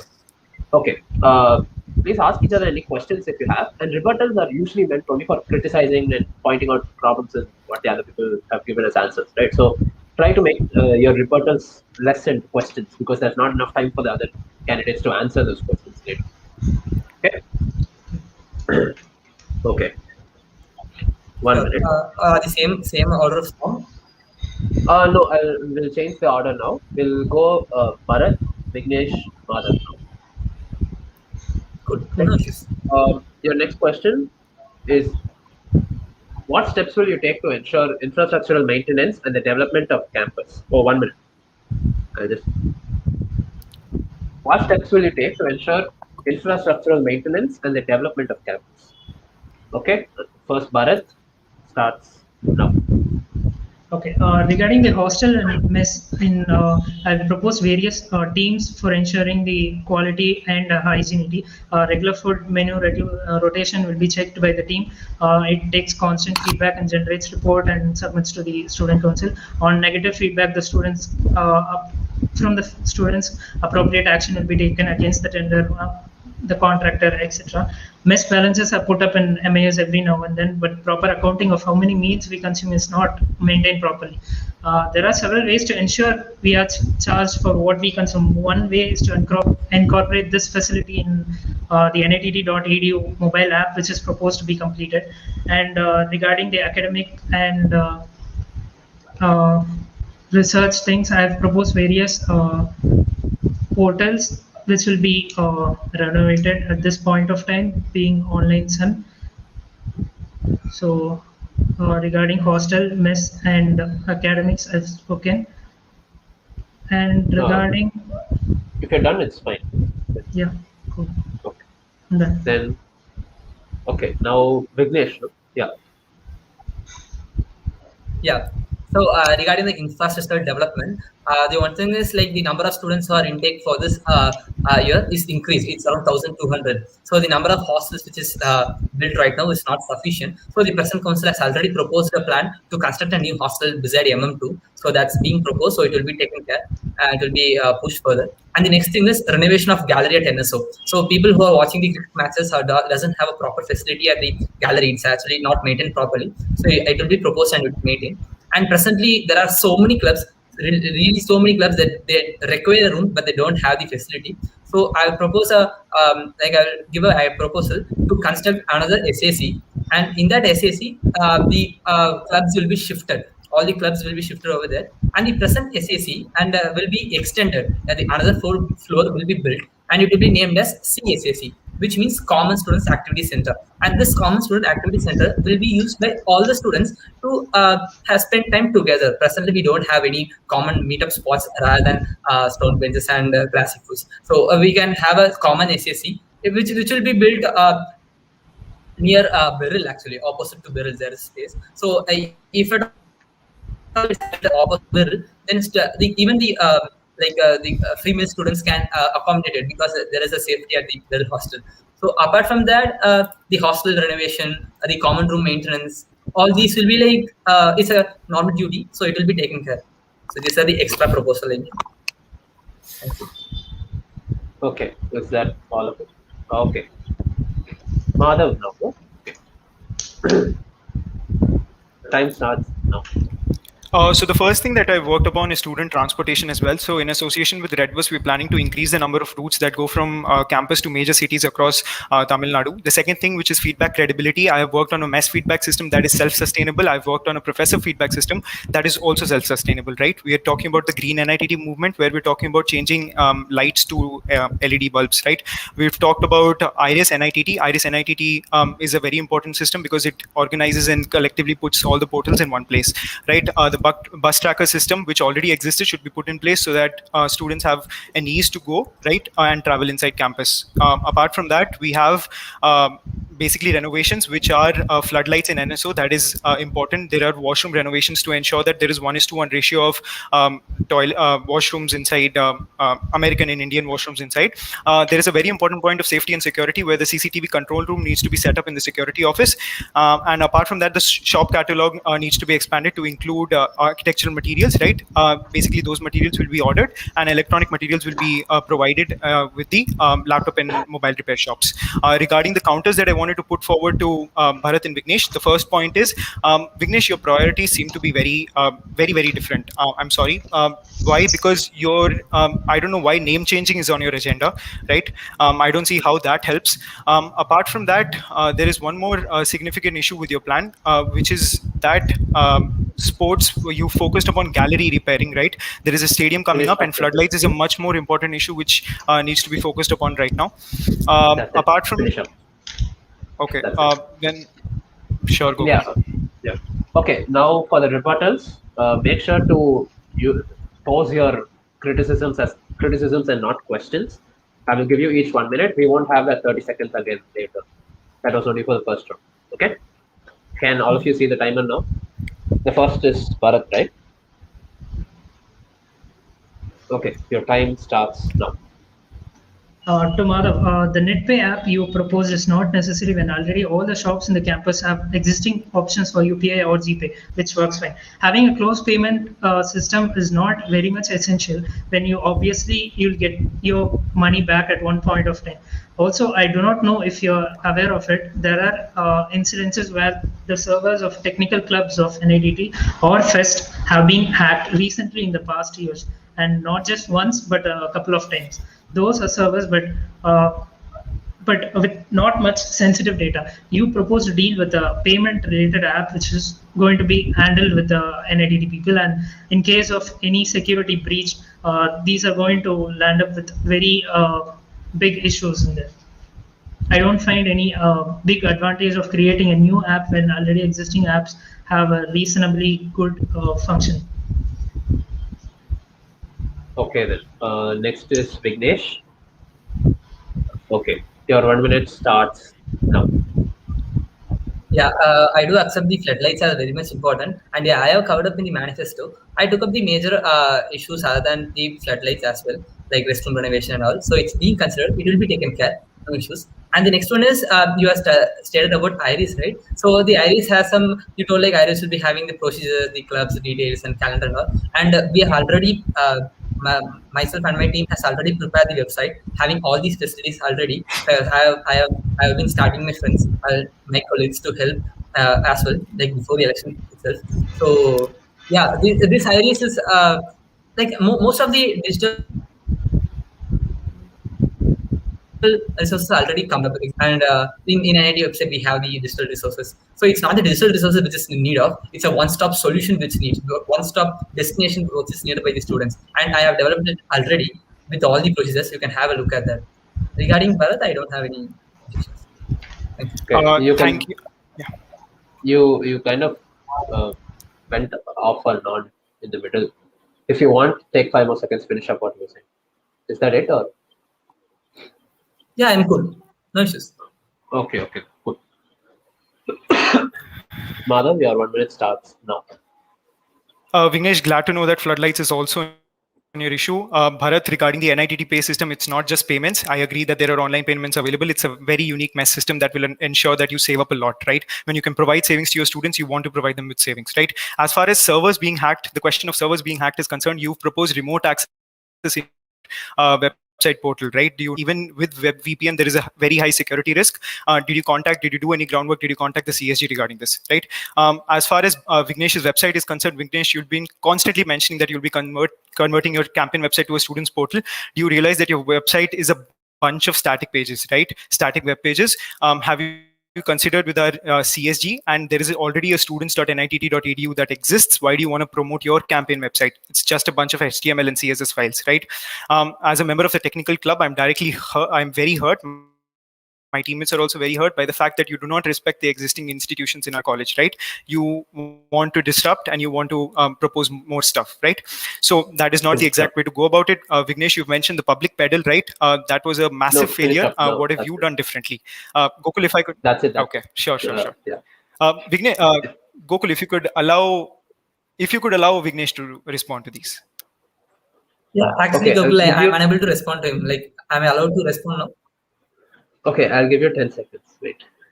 How long do you think you'll need? Okay, so Madhav, it's actually not a. It's right now. It's not a. It's a static website. But I have talked with the Delta head, and he's ready to support the website to conversion to app. And moreover, there are procedures. It's a one-stop destination for all the clubs. It has calendar, so it can be incorporated with the present idea, which is the students.nit.edu. So I'm not like disrespecting it. No way it will happen. So I'm just adding on. And the last thing is like. Stop. You have to stop now. Yeah. Sorry then. Okay. Good. Yeah. Okay. We will have the third question now. Do the same thing you guys did now. Pose questions in your 1 minute 30 seconds and pose your criticisms in your 1 minute. Okay. Okay. What measures will you take to help students with their career goals with respect to hires, placements, and startups? Okay, that is the question. It was Vignesh, Madhav, Bharat, and then Bharat, Vignesh, Madhav. Now it's Madhav, Bharat, Vignesh. Okay. Madhav first. Your time starts now. As far as alumni interaction is concerned, we've made sure that alumni properly interact with the students by having an alumni reunion during Pragyan, right? That will promote entrepreneurship opportunities, that will promote startup opportunities, that will also promote greater interaction and club support, right? So having an offline meet where alumni come down and interact with you, that's the best possible way to interact with your alumni. As far as hires are concerned, we have collaborated with OIR to work on certain systems, right? They need a lot of support, and there'll be certain MOUs that will be signed with international colleges. I'll be working towards that. As far as the IITM scheme is concerned, we will also be extending the current MOU to ensure that students can get internships at IITM, right? Apart from that, I've suggested the other academic changes, and OIR will be extensively involved in guiding and career help, and there are certain clubs that have agreed to take up a research and internship database. So I've empowered the current clubs that are there in campus. As far as my arguments to Vignesh is concerned, there is the mentorship aspect of it, which I've already asked you, right? The current mentorship system does not work. I don't know why you're focusing on your mentorship system. As far as Bharat is concerned, Bharat, you again suggested that the entire system needs to be disrupted, right? There was no acknowledgement for WinNIT. There was no acknowledgement for existing institutions, whether the women community, whether it be the hires community. Vignesh, you suggested the hires community, right? Hires pursuing committee. Why make a separate committee when you can empower these changes through NITSAC and RECAL? Okay. So those are my questions to Vignesh and Bharat. Now Bharat and then Vignesh, no? Okay. Bharat, your time starts now.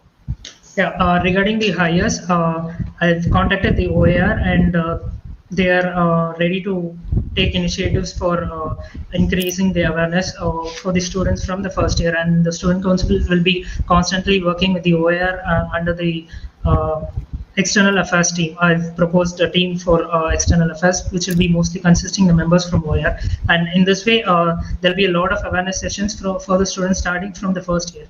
And coming to the internship research matching portal. The works have already been started, and it will be ready very soon. So students from NITT can get opportunities to work under professors from NITT, and I also propose to get internship opportunities from other universities apart from NITT professors.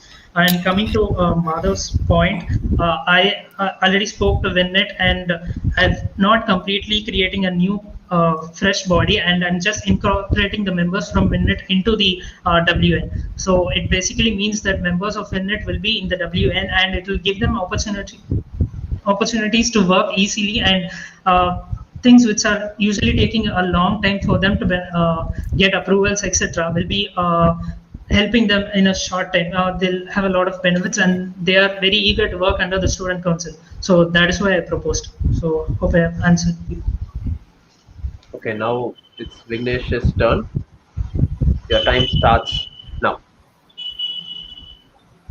Yeah, regarding the professional guidance, the students are not able to decide the career prior. Like we got to know about the, for example, data analysts, data analytics, these profiles only at the second year, third year when the CPC has started. So what I planned was we'll be conducting a professional guidance session or a mentorship session for the second year and analyze their interest by getting some paired up with admission camps or something like that. So, and the next one is to increase the interaction between the other colleges, their initiatives and their internships. We can have use the propose the CFD idea so that we can have the details of the other college and other alumni as well. And the next one is alumni mentorship. For every club, there is a faculty advisor. We don't have an alumni advisor. So this alumni advisor can be used to get the opportunities from the respective domains. For example, if it's a Delta club and if he has a related to the mentor will be related to coding, and he will get some opportunities for the student, like for in the software domain. That is there. And the committee for higher students, like students will be having so many procedures like shortlisting a college, applying for the college, and for the loan thing, and for preparation. So they are solely prepared by themselves for all these issues. So this committee for higher students will be accompany these people, these like process, and then they will uplift them. There will be a campus hires volunteer as well, elected by this committee.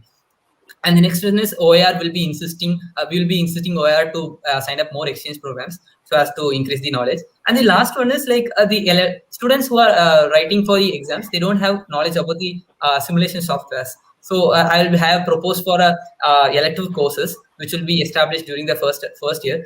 This will increase the knowledge about all the simulation softwares prior. Okay, that's all. Thank you for taking 5 minutes. Now who's that's it, no? Yeah, okay, that is it. So your 1 minute starts. Starting with it's Madhav, Bharat, and then Vignesh, right? Okay, Madhav, your 1 minute starts now. Okay. Regarding Bharat's initiative to create an alumni interaction portal, again, the portal already exists. And Bharat, the interaction on the portal, as we know, we're members from Spider, is not great, right? So suggesting an OIR an alumni interactive portal is not the right way to go about it. You need to find a better engagement system in order to make alumni and students communicate. All right. As far as I don't have any other point which I was counted upon, I would like to take this opportunity. I would like to take this opportunity to speak about 1 or 2 programs that I've mentioned. I also mentioned the Spark research program, right? So I've mentioned a lot about it, and the Spark research program would help in establishing a lot more connections, a better professor-student relationship, more exposure in NITT. It would also help more research projects, and it will increase our QS rankings as well, where our international Asian ranking has been falling for the past 2 years considerably. And guys, really sorry for speaking so fast. I want to fit in a lot of points. So okay, so now Bharat's 1 minute starts now. Yeah, I don't have any rebuttal against Madhav or Vignesh, but I want to create a rebuttal for the rebuttal that Madhav gave. Regarding the student alumni portal, it is already there, but do you know what the portal is already for, Madhav? It is not for the students. Don't have any account in the Spider created Recal UAE app, so it's basically for the alumni right now, and this has been launched very recently, and you cannot have a proper enough set of data to give statistical analysis on this right now, and telling that it is not effective at this point of time is not proper. And for more engagements, there are plans to make alumni more active in contributing towards the student alumni relations. I have plans for that. There'll be mentorship programs and many more such of this. Those things I've mentioned in my manifesto as well. And so that's it. Okay. Okay then. That is it. That will be the end of this question. I will go on to the next question now. 1 minute. Okay. It was Madhav, Vignesh, Bharat. Now it is again Vignesh, Bharat, Madhav. The 1 minute. Okay. So you'll be given 1.5 minutes again. Your question is, what are the measures you will take to help ease the functioning of clubs and teams and other activities, including fests, sports, and other events? Okay. It's Vignesh, Bharat, and then Madhav, right? Okay. Vignesh, your 1.5 minutes starts. Just a minute. Is it related to online or is it related to offline? You can answer either or both. The question is just help ease the functioning of clubs and teams, and including fests, sports, and other events. It could be offline or online. Cool. Sure. Okay. Your 1.5 minutes starts now. Yeah. So, like, I will consider first the online thing. And the first online semester, like during the past year, we accompanied ourselves to all the online stuffs, like conducting events online, like seminars and something like that. Apart from these seminars, like students are generally bored with the seminars, so some creative ideas from the clubs will be encouraged so much. Like, for example, other than just conducting a seminar, it can be a interactive quiz sessions or something like that. Like, but more interactive, more attractive, rather than just a seminars. Like, no need to just sit and have a screen in front of them. So those things can be done. And other than the fest, even more prominent people will be called up for the giving YouTube lives and Instagram live. So it will increase the reach. And regarding the sports, yeah, we are completely inactive for past 1 year for regarding the sports. So we can conduct the online sports event, like maybe regarding the students can participate in any competition in their locality, and if they win any prize, they can be featured in our page, like that. So we have to encourage sports. It's really necessary. Students are sitting in front of the laptop throughout the day. And regarding the teams, being the Festember ExCom member, I can support all the teams in the Festember for upliftment of the events. Like, for example, if there is FGL, we can support a guest lecture team throughout the year. They can conduct. So rather than just connecting in a few sets. So okay, your 1.5 minutes is over. Now, actually, just I covered up only online, so I didn't touch offline, since offline students might be knowing it. So if you want, you use your 1 minute later. Sure, I will use it later. If you on. want. Okay, I will use it later on. Okay, now it's Vignesh, Madhav, and then Bharat. No, I'm sorry, I'm just getting. Yeah, and no. Bharat and then Madhav. Okay, Bharat and then Madhav. So Bharat, your 1.5 minutes starts now. The first thing is that immediate assistance for whatever help is required by clubs, that will be given by the student council. Fest can be coordinated properly if there is a proper discussion between the teams involved in that fest. We can make use of MS teams to keep fest teams active throughout, suggest them to have regular meetups to discuss ideas, and eventually events can be organized over a period of time to maintain the continuity. Regarding clubs, most of the clubs have made a transition to online mode, but still some clubs find it difficult. This is because there is a lot of physical work involved in those clubs. For example, clubs like some departments like non-circuital branch related clubs find it difficult to do their activities as they did in their offline semester. So the ones which need physical activities still find online semesters a bit difficult. Social activities can still be continued remotely. And coming to sports, we can organize sport events remotely by collaborating students within the sports team. And yeah, that's it. Okay. Now Madhav, your 1.5 minutes starts now. Just a clarification regarding the previous question. OIR will be empowered, right? The research program that will be set up in collaboration with the OIR. OIR is already working on something like this. Second thing, how to empower fests. Our fests call the best people. As a counter to Vignesh, our fests call the best people. There is proper coordination between our fest teams, and our fest teams work extremely hard throughout the year to achieve what they do, right? Regarding what my initiatives are, communities, basically the existing clubs of Akshara, Vaikiri, Tamil Mandram will be extended to community status, right? So why that helps? Basically, it promotes culture in our college, right? Nothing will be changed, but it'll be open to having more members, and there'll be more cultural diversity because of them. As far as sports is concerned, I'm personally a member of the sports contingent, and I know the issues that the contingent members face with respect to the booking systems, right? When a railway booking system can be integrated inside the college, then we should definitely go for it. I also believe that as far as like bookings are concerned, they should be done much in advance so as to avoid sports members having to travel in waiting lists. There are about 48-hour travels, and we cannot, it's very, very tough to travel without the right facilities. Yeah, that'll be it. Okay. So that will be the end of your 1 minute 30 seconds for all of you. Yeah, Vignesh, your 1 minute starts now.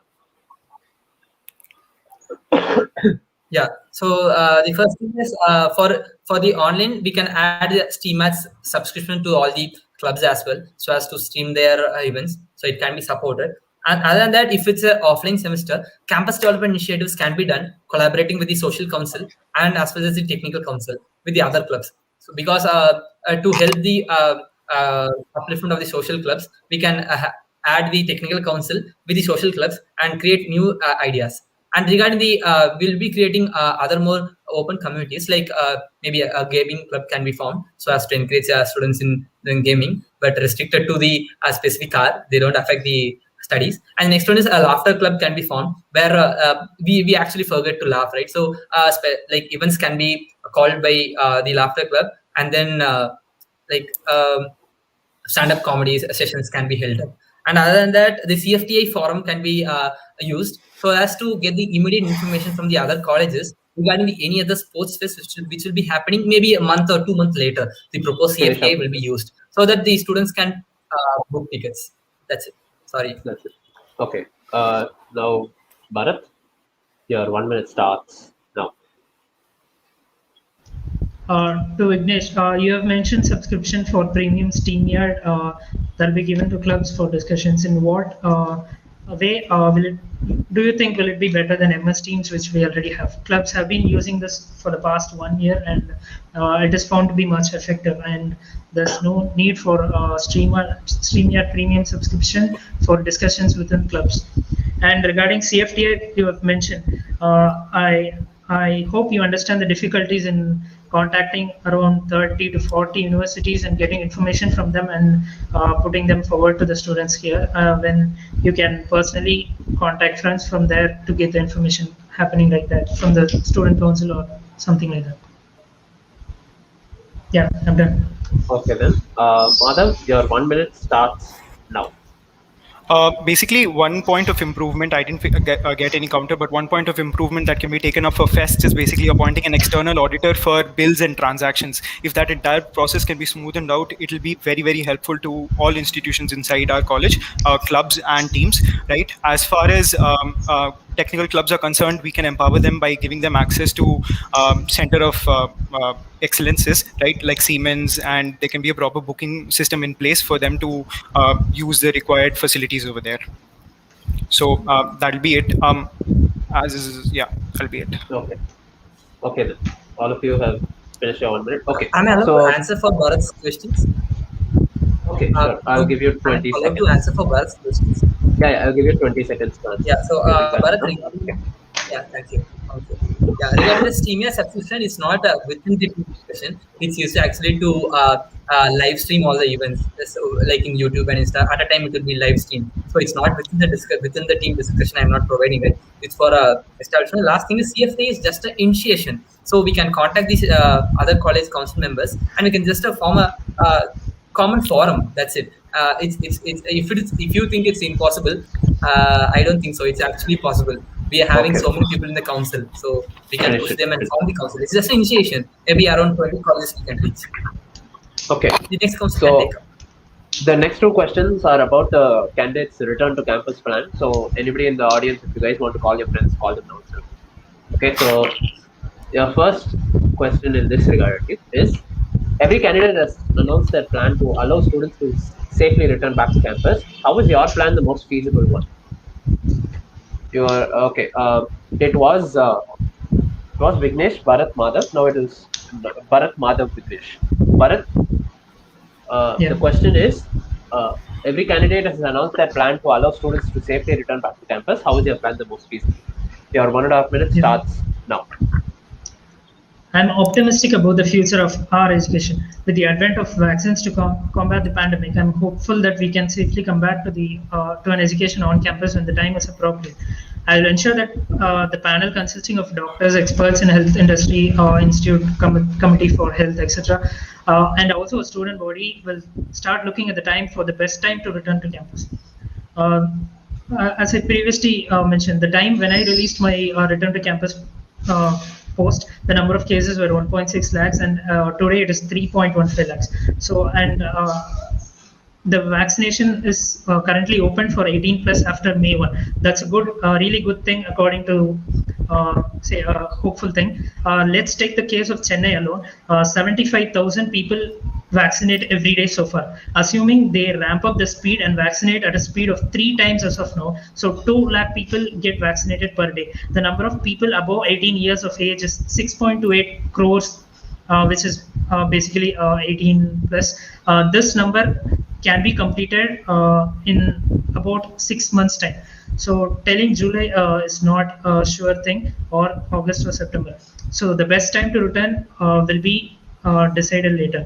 And recently, a new assessment in medical journal Lancet has found strong evidence that COVID is also predominantly transmitted through air. So following a protocol which is proposed right now is not very efficient, and a plan will be set up at a later point of time when the return to campus is possible. Okay. So now it's Bharat and then Vignesh and then Madhav, right? Vignesh, your 1.5 minutes starts now.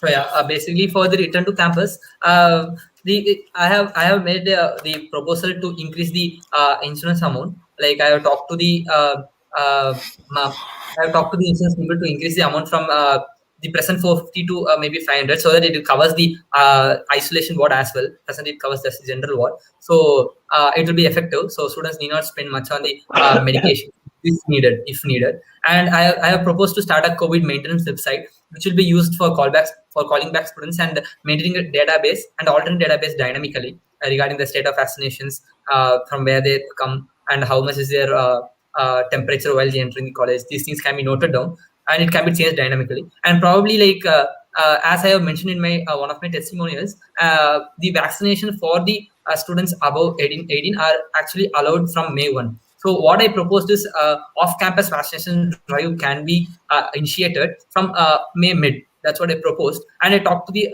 Apollo Hospital as well. They are ready to support the students for off-campus vaccination drive through the means of college. Like if at all we send any a mail from the official mail from the college to the hospital where they are getting vaccinated, the price amount will be reduced. So that's what they told. And regarding the batch, the calling back students, it will be called back in batch wise. Like each batch will be called, and there will be a 1 week long gap. In that 1 week long gap, students will be called back. So it's actually safer, and not like every student will be called at once. So they will be given specific timelines to come to the college according to their comfortability. Okay. Yes. We're done. Madhav, your 1.5 minutes starts now. I am very deeply affected by the current situation. 3.15 lakh cases every day. There's so many deaths. I've been personally affected by it as well, and I cannot be insensitive to the situation. At the same time, I also would like to say that as far as non-circuital branch students are concerned, there is a lack. They are facing a lot of issues with respect to placements. I have listened to their issues, right? And I want to address them. As far as my plan is concerned, my plan has been proposed from the months of tentatively from the months of July, which at the moment does not look feasible. So we'll be delaying it to whenever the timeline is right. But this plan will definitely be followed. As far as the students getting vaccinated is concerned, I agree with Vignesh over there that from 1st May, students will get vaccinated, right? My counters to Vignesh and Bharat, firstly to Vignesh, your priorities as far as the back to college plan is concerned are very, they're not good enough, right? You have focused on the clock tower playing certain messages, right? You have focused on the clock tower playing certain messages. You focused on pranayam pamphlets, right? Meditation groups. I don't see how these directly affect the back to college plan, right? Regarding the timeline point that you just mentioned to me, it is not 1 week according to your plan. It is apparently 2 weeks according to the research that I've done. So I would advise you to go through your plan. And as far as the gaps in between the weeks are concerned, in between week 1 and 2, you have a 3-week gap. In between weeks 2 and 3, you have a 2-week gap. And in between weeks 3 and 4, you again have a 3-week gap. So I don't know if you were in a haste to prepare your plans, right? As far as the question of resources were put to me by Vignesh in a debate that happened, Vignesh, I would like to tell you that your plan essentially uses 9 hostels, right? And you have proposed water delivery, water can delivery to each and every room. You have also proposed food delivery. I don't know whether you're aware of the concept of no-touch delivery, right? And I do not know how you will control the movement in 9 hostels. That's it. That's it. Yes. Okay. We're again going to go Bharat, Vignesh, Madhav, 1 minute per person. Okay. Bharat, your 1 minute starts now. Yeah, to Madhav, I understand that the steps you've taken are in the months of February, but it is not responsible on your part to take a detailed plan on that month, considering the dynamics in the situations, and it's a very volatile situation. So giving out a detailed plan, having the steps to test and verify whether a person is affected and all, it's not good to give out a plan at that time for a return to campus timeline in the time of July to August. So, and regarding Vignesh, most of the plans are very similar to Madhav, so that'll be the same. So that's it. Okay. Now, Vignesh, your 1 minute starts now. Yeah, so regarding the pamphlets, this is actually supported by government itself. They are promoting it to do. So it's not like it's not necessary. It's actually necessary. And giving the pamphlets will increase the immunity of the students. It's scientifically proven. Hope you should read on that. And the next thing is all the features like playing these voice on clock tower. It's actually necessary so as to make the students aware of it and don't forget at times. So it's really necessary. It's actually general features. It's actually general and additional features. So in all aspects, we have to cover the safety of the student. That's why I used it. And the next one is you said my plan is not correct. So reading about the case studies. It's fine. It's really good. I appreciate that. Even I did that. But apart from that, knowing the college interest about the calling back students is very much important. That's what I did in my testimonials. I talked to the officer from my college, but I couldn't see any testimonials from that in our plan actually. So, okay. Madhav, your 1 minute starts now. Okay, so as far as Vignesh's point of talking to the right people is concerned, Vignesh, I have spoken to the right authorities. I request you to go through my plan. Bharat, as far as the vaccination timeline is considered, you said that you didn't take into the factor of current cases and the recovering people, right? So those numbers are not right. As far as Vignesh, you didn't answer the question of why your plan is not correct. I don't know. It looks like you've prepared it in haste, right? And Bharat, I would request you to look at the level of preparedness. I am sensitive to the current situation. I've been reiterating that again and again. But at the same time, look at the level of preparedness that is there for when the situation is right. The campus has to reopen at the right time. We will not delay ourselves in planning, right? We are already ready with the plan. Bharat, you've been focusing on practicality a lot, but you took out an entire post regarding a 4-point agenda where you criticized me. I answered to all of those points, and I also told you that that entire post was based on the fact that vaccinations would not be available for 18 plus students. You called us impractical to be stating that vaccinations have been made available to 18 plus students. As far as Vignesh, you mentioned insurance people. Which insurance people are you talking about? New points. Yes. Yes, That's it. yes. Gokul, yes, can I get 10 seconds to Okay, reply to I'll give each of you 30 seconds. Wait, 1 minute. Bharat first. Yeah. 30 seconds starts now. Yeah, Madhav, regarding the 18 plus vaccination, I also spoke now that giving the numbers that was mentioned in the Indian Medical Council, that there are total of 6.28 crore people in Chennai alone who are 18 plus, and the time taken to vaccinate them will be approximately 6 months plus. And you giving a timeline of July or extending it to 1 or 2 months, it's still not valid. It's not preparedness still. Okay. So, Vignesh, your time starts now. So yeah, Bharat, even though after you're calling back students after a semester, if at all you plan that and that's practical, if you think so, you didn't propose a plan for that. Even at maybe next semester, COVID might prolong, so you don't have a specific plan for that because you'll be if you are elected, you'll be president for a year, so you don't have for the exact plan for calling back students in next semester also. So that's really disappointing. Just create a plan for that. And the next thing is like the survey which you conducted. You mentioned a point like it will be not available. Vaccine will not be available. The vaccine will not be available, but it's actually available right now. So you didn't make up the timeline perfectly. Yeah, that's Okay. it. Now, Madhav, your 30 seconds starts now. We have 2 months to vaccinate all the people. I will be taking the vaccination personally on May 1st. I request all of you to take it as well, right? As far as Bharat's point is concerned, of practicality, the population of Chennai is 70.9 lakhs, right? So I don't know how you came up with the population of affected population being 3 crores. So I'm not sure about that. Apart from that, we are very prepared. Yes, I think that is about Okay. it. We have taken the right measures, and yes, Vignesh, the That's plan it. for after you come back to campus No. is there. No. Yes, the campus, yeah, it's there. Okay. It's there. Okay. So your final question is 1. Now, in case we all go back to campus, and in the event of successfully returning, what are your plans for a possible outbreak of corona cases within campus? So, what will your plan of action be if we all go to campus and there's a sudden outbreak? Okay, everyone, listen to the question. It was Bharat Yes. Vignesh Madhav. Now it will be Madhav Bharat Vignesh. Madhav, your 1.5 minutes starts now. We are absolutely prepared for a case where there is a COVID spread inside college. First of all, there are a lot of measures to prevent contact. If there is a spread, right, the entire floor gets isolated.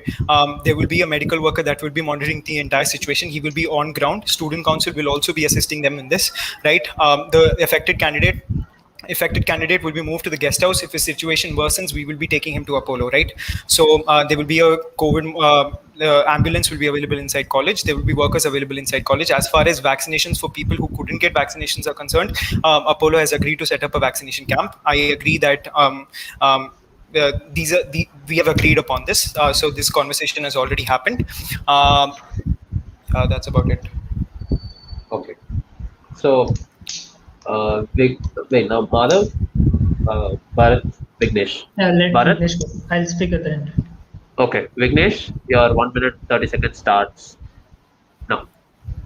Yeah, so if at all a outbreak happens, I have proposed a idea for outsourcing a COVID mobile van. When talking to the our officials from the hostel office, they told like transport if at all they have a COVID is really an issue. So I have proposed a COVID mobile van where PPE kit will be given to the driver, and the person if he is affected, he will be transported to the Apollo hospital immediately. And since we are getting a consent letter from the students who entered at the entry, so using that consent letter, we will be calling back the parents right away if a student is affected.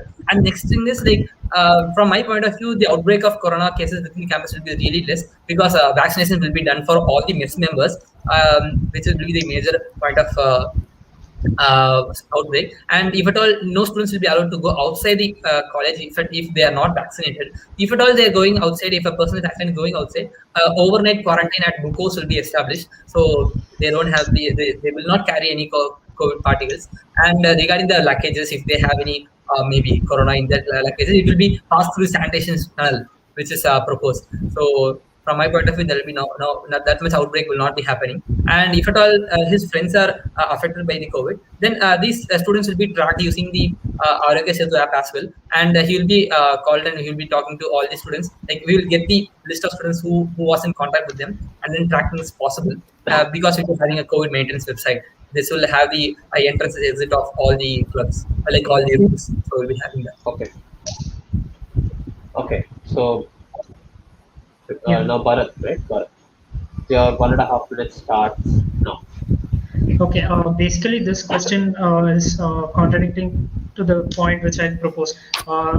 Safety is the first point to be ensured, and without safety, coming back to campus might surely lead to some outbreak. So after vaccination is done or the cases completely becomes very low and the government advises colleges to reopen, it's very dangerous to come back. And in case if one person gets infected, as Kamlesh, President told, the ambulance and those ideas what Madhav said won't work, and bringing 50 people on, all those were contradicted directly by President a few hours back. And that's exactly what my idea is too. Being in a situation where we cannot predict, and also it's very risky and putting the lives of students into risk. So once the situation is back to normal and it's safe for students to come back, there's no question of safety again, because once everything is back to normal, that's it. Yeah. Okay. Then we will go. And do we have the extra minute? Yeah, 1 minute each of you. I think it's Madhav, Vignesh, and then Bharat. Oh, sorry. Okay, Madhav first. Your time starts now. So Vignesh, as far as you suggested parents to be called back, that is not the right way to go about it because it creates panic. As far as overnight quarantine is concerned, that is not correct. Why? Because if a vaccinated person is affected by COVID, overnight quarantine will not help, right? And you're planning to overnight quarantine in a previous bookshop. I'm not sure how feasible that is. As far as rinsing washing machines with sanitizer is concerned, that is not a feasible option at all. I would like you to go through the precision of Arogya Setu app. It tracks up to a distance of 100 meters or 500 meters, right? It is not as precise as you're calling it to be. Bharat, I am not sure. You've mentioned Apollo in your plan again. I'm not sure whether you've spoken to them. So it's really a lack of groundwork. And there is one being practical, there is one being pessimistic about the situation. As far as Kamlesh spoke about the ambulances, if you speak to them in prior and have a proper written document to make that assurances, right? You have promises in documents, then I'm pretty sure that the respective authority cannot refute when the time comes and when a person is affected. We will personally ensure that. I will implement this plan when the situation is right. Okay. Now, Vignesh, your 1 minute starts now. Yeah. So regarding calling back parents, like it may create panic, but there will be guardian. There will be guardian in nearby, so we can call them as well. And moreover, if a student is affected, if he's transferred to a hospital, people will not be there to take care of the specific person. Like they'll be reluctant to do. So parents and the guardian are the only people who move forward and they can support him. So it's necessary to call the students. No one in no one in the like around people will be supporting a student other than the parents. So it's really necessary, and they have the right to know as well. So it doesn't create panic because students also will be there to support them as well. So they will not be having any panic.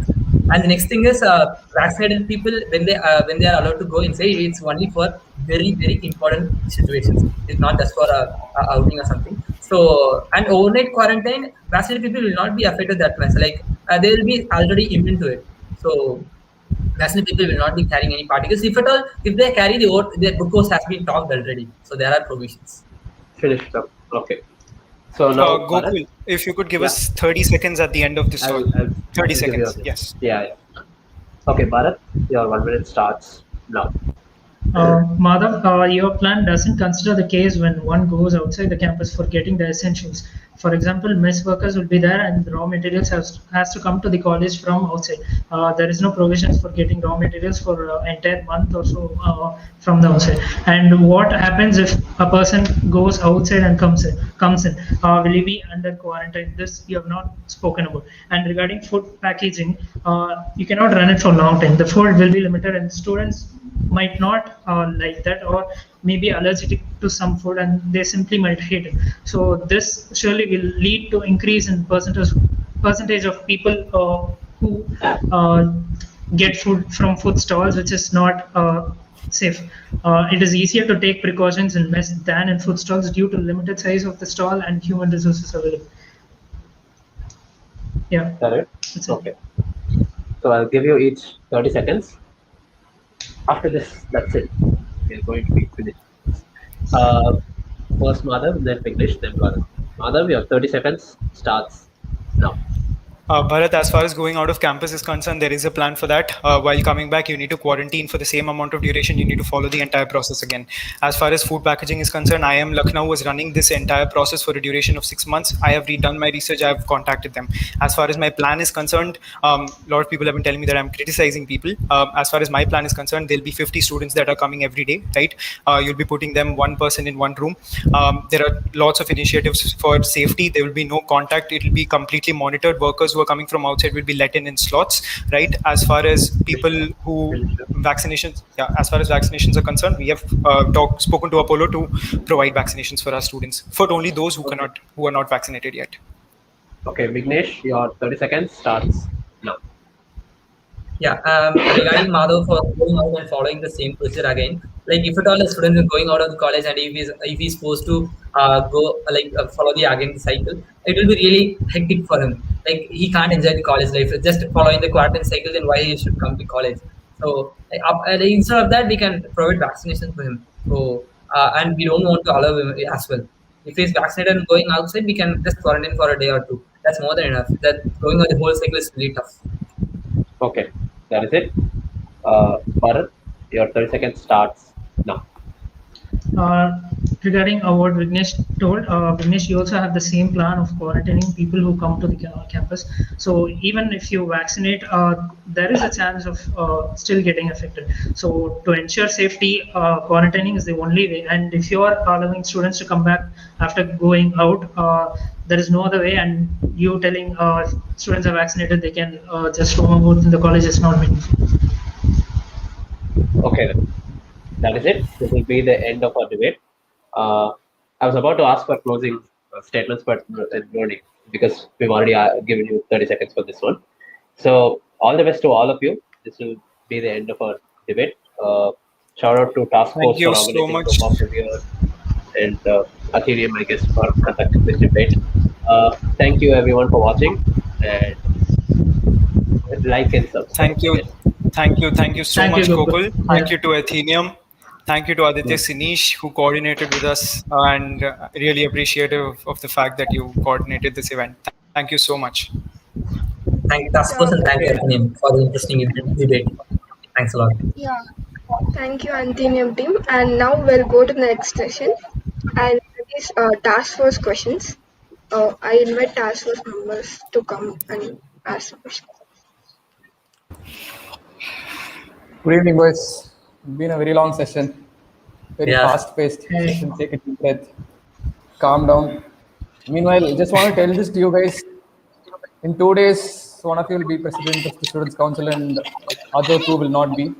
But irrespective of what happens, all three of you should be very proud of what you have done till now. So this is a successful completion of campaign is one big thing. All of you should be very proud of it. I definitely can tell you that. So take that, and it will be an experience and a good memory is what I can say. All right, so moving on. So there is this one question that I want to ask all three of you. So without which I feel SoapBox will be incomplete. So you've talked a lot about why you would want to stand for the post and what you've done and what are your plans as in your manifestos, etc. So what would be your vision for the next year? That is one particular thing that you'll work towards, one common cause. right? So if you start taking, there can be 200, 300 things that you can do as a council president, even a lot more, right? So, but if you start taking steps one by one in different directions, you will not be leading anywhere. So you should like start off from one point and end in one place. That should be a destination. For that, you should have one common vision, right? So all three of you just tell me your vision for the next year.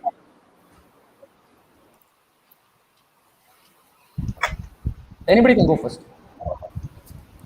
So yeah, regarding the vision for the next year, I have been part of so many POs. So the most major thing was, which will be the if at all anything is needed to be asked to the admin, I will raise my voice and surely ask that question. That's the major thing which is needed for the present council to the admin, because getting permission from the admin and getting those things done is really tough. So being a HR, I have talked with the past admin people. So it's I have to ask people and then get things done and analyze the needs of students and enhance the situation. That's the major motive of myself. So presently, when transition is happening from online to offline, we have to analyze the situation and then give feasible solutions. So that will be another my major goal.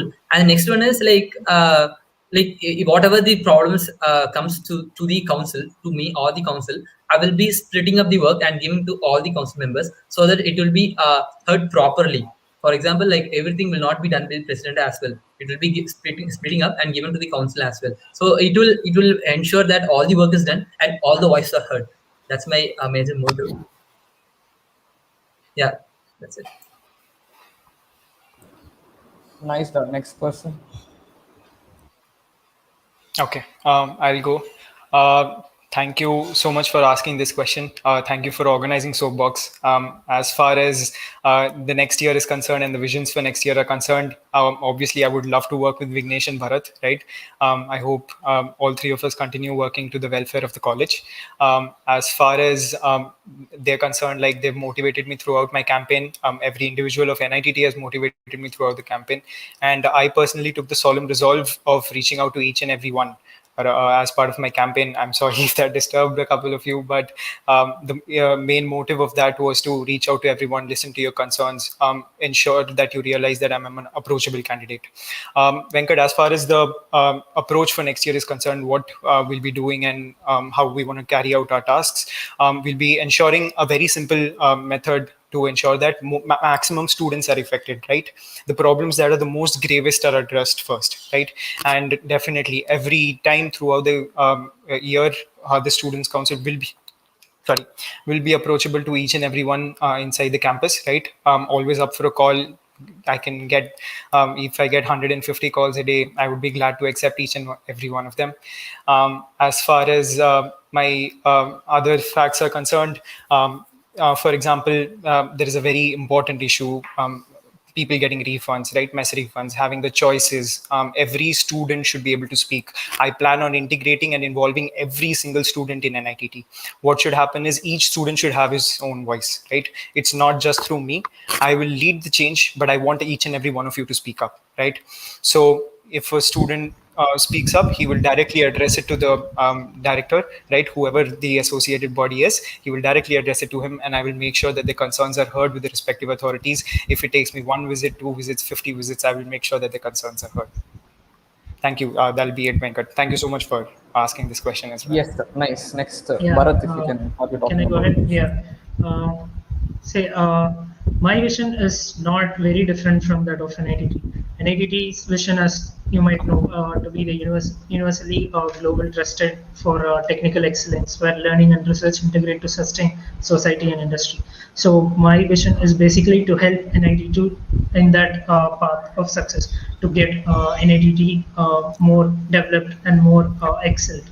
So it was really good campaigning for the past 2 months, researching about what all NITT has, the facilities what we have and the facilities what we lack. There are so many things which can be developed, and I really feel that those things I can work in the next 1 year if I'm elected. So helping our college friends and students to get what they deserve, that'll be a very great thing which I can do. So that's it. Okay. Nice stuff. So to all the audience out here, So each person has a different vision. They have their own plans, and they have one different ideal that they are following. So my request, or from the request, is for you to find out, analyze whose vision, whom you are inclining to, or whom you are aligning with, and then whose contributions have done the most. Evaluate all that and make sure that you vote for the person who you can connect with, and have their ideals alongside yours at the maximum, and not because you know somebody. That is our vision for task force and for conducting SoapBox this year, to make candidates more aware of what is happening, and what each person's vision is, and what he's planning to do the next year. So all of this is what all these efforts over the past few days have led to, and that's what has come out really well here. So this is my appeal to all the audience who are watching this. Yeah, Karthik, if you can go. Venkat, if I could just add one point. If I could just add one point. Yeah, sure. One final point. I would like to tell that inclusivity is a very, very big mission, right? Inclusivity, as far as promoting each and every individual is concerned. Personally, I've taken up the efforts of Hope NITT, a mental health society. We are trying to represent each and every individual better, right? That's our aim. It should be a inclusive environment. That is something that I would want to promote as well. Cool. Okay. So now I'll, great listening to you guys, and been following your these programs through task force. So we'll go for some small short questions based on your manifesto, and we'll wrap it up. Okay? Yeah, fine. So we'll start with Bharat. What do you mean by flipped classroom? What it is and how you will achieve this? Yeah. So basically, the concept of flipped or inverted classroom is that right now, faculties or professors teach concepts in class, and they give assignments to students, and students do those assignments during their it can be called as homework. They do it in their hostel. The concept of inverted classroom is basically the pre-recorded concepts or videos will be given to the students before it. They go through the concepts and come to the class, and in the class they do activities for enriching their knowledge in that particular concept. They solve problems, basically like how we trained ourselves during the JE periods. So in that way, students will get more exposure to concepts, and they'll have the chance to clear their doubts on the class, and this can be much effective. And when we start implementing this from the start of the first year, and these are followed in most of the universities abroad, and and our faculties also, some of them try this out, and if this is implemented to the entire college, this is going to be very beneficial. Okay, just one thing. So the ground reality, we all know the ground reality. Okay, so videos are downloaded and it's in MS Team and all that, but we all very well know how many of us go through and download the video and prepare before CT, and what goes on in CTs, right? Yes. So do you think in this thing of flipped classroom, so prof is getting all the profs, or like most of the profs at least, to record and take the efforts and upload it by themselves is itself one big task. So, but suppose they manage to do it, okay? But do you think our students, our BTech students, will be willing to go through the lecture seriously, sincerely, as they should, as a student rightly should, and then like get doubts and all, try to solve problems, and like JE, as you said, and come to the class for doubt clarification session? Do you honestly, practically think like this will happen? Like, first of all, will students be okay for this? In the last semester, there was one course which a faculty tried this out. He gave us pre-recorded lectures, and there was a test based on that lecture. So similarly, when we are accustomed to solving problems before coming to NITT, and most of the students of NITT surely will love to solve problems, and that is why they are here. And because of what we are following for the past 2 to 3 years, we just got accustomed to just lack interest in learning, and that is because of this straight classroom concept. And if we just try to implement this project oriented or flipped classrooms, this will surely have an impact, I believe. Okay, it would be lovely if it happens, but yeah, you're going to ask some cross question? No, just a statement, I guess. Yes, fine, okay. Bharat, Moodle, there is a portal called as Moodle. It has a lot of facilities which you've mentioned. I think we should use and empower that as well. We can use that. Definitely, we can use that. Definitely Yeah, nothing wrong sure. with what you've suggested. Yeah. Perfectly good. Yes. Cool. Okay, fine. Yeah, one more question to Bharat. Yeah, about this NPTEL courses and the grading this thing. Okay, so I think as far as my understanding goes, you can currently take it and it will be given as open elective. That's allowed. So, but the grading, I think NPTEL exam will give you a percentage, right, for the course. So now the conversion is already. I think there exists something for giving the grade. What exists and what is your proposal? Yeah, see, there are wide number of NPTEL courses, and the difficulty of each courses will definitely differ. And there are limited number of courses which are currently allowed by the college for us. And one proposal what I made was to increase the number of NPTEL courses allowed in our college for taking them as open electives. The second was to ensure that no student gets affected in the conversion process. This is because the admin might not consider all the courses. The difficulty of all the courses, and we have to ensure that every course is uniquely and uniquely Yeah. How will that happen? yeah Like for each the students can suggest courses from NPTEL to our college, right?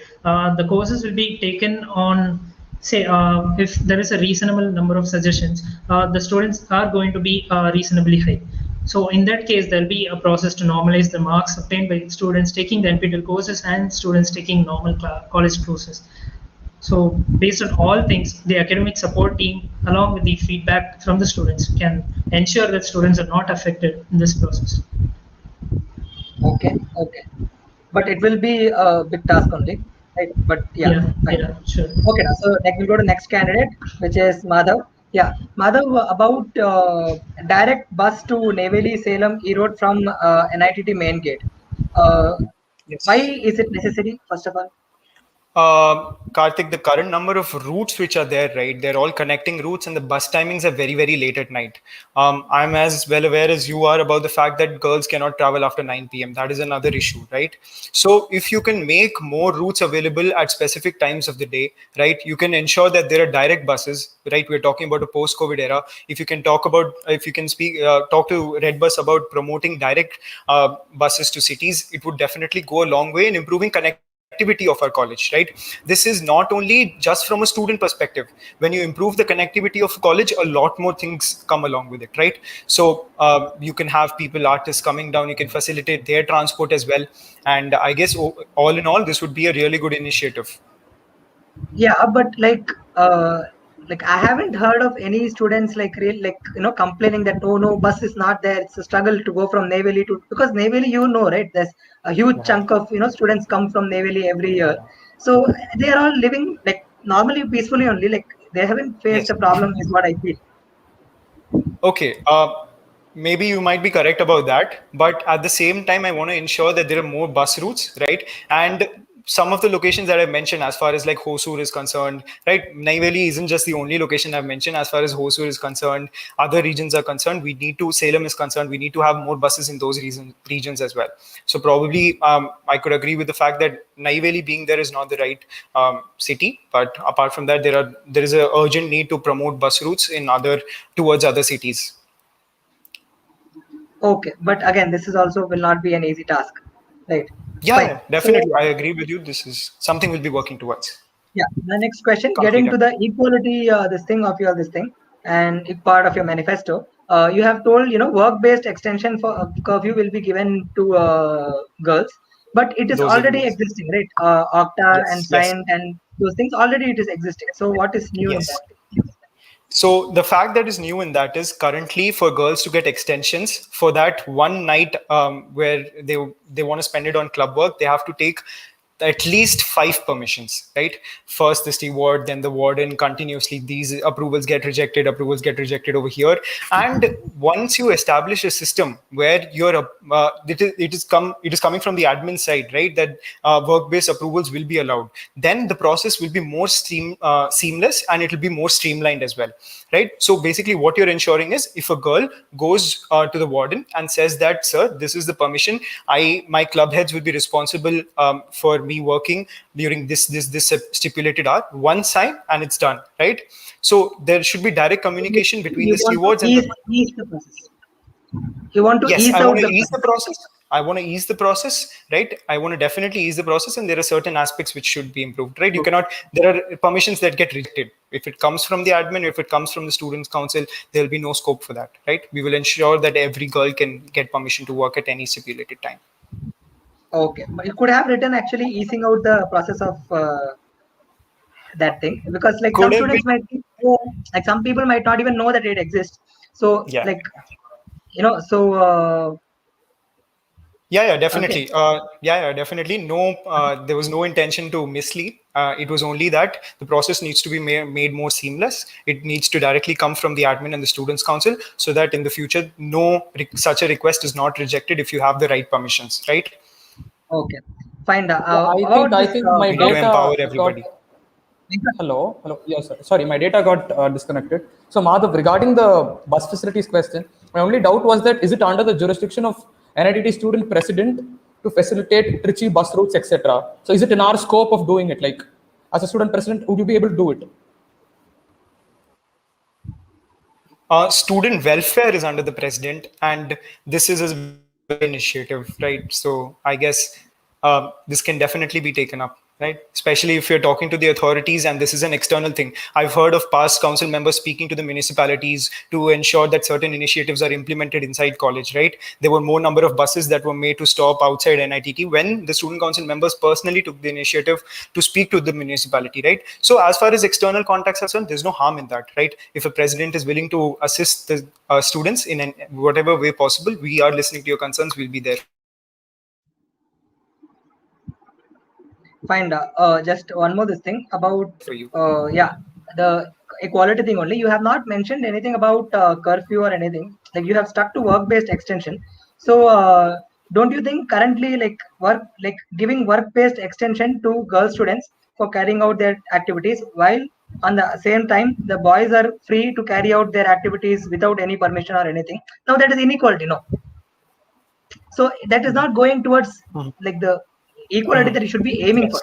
So why are you not aiming for it, or are you playing it safe by not mentioning it in like? Yeah, are you aiming for Karthik, the first slide of my equality. Yes. The first slide of my equality post speaks about extending curfew up till 11:30, right? So again, you can ask that why 11:30? Why can't we remove it completely? So there are certain factors to be considered over here. As far as you ask the female population also, you ask their parents also, they feel safe when there is a stipulated time at which girls are back in their hostels, right? So we want to address the safety aspect as well, and we are not limiting ourselves over there. We will do everything to ensure that we can provide safety to the female population, right? More street lights, RFID access, systems everywhere in all rooms, all buildings, right? So with that, 30 curfew should definitely be possible. This as well, right? The 2019-20 council, and we can definitely work towards it. Fine. I'll tell a point about this in the end, common to all of you. Okay. Next, I'm moving on to Vignesh Raj. Yes. Okay. So about GATE UPSC coaching in your manifesto, like it has been mentioned time and again before also, and so why do you think it hasn't happened till now?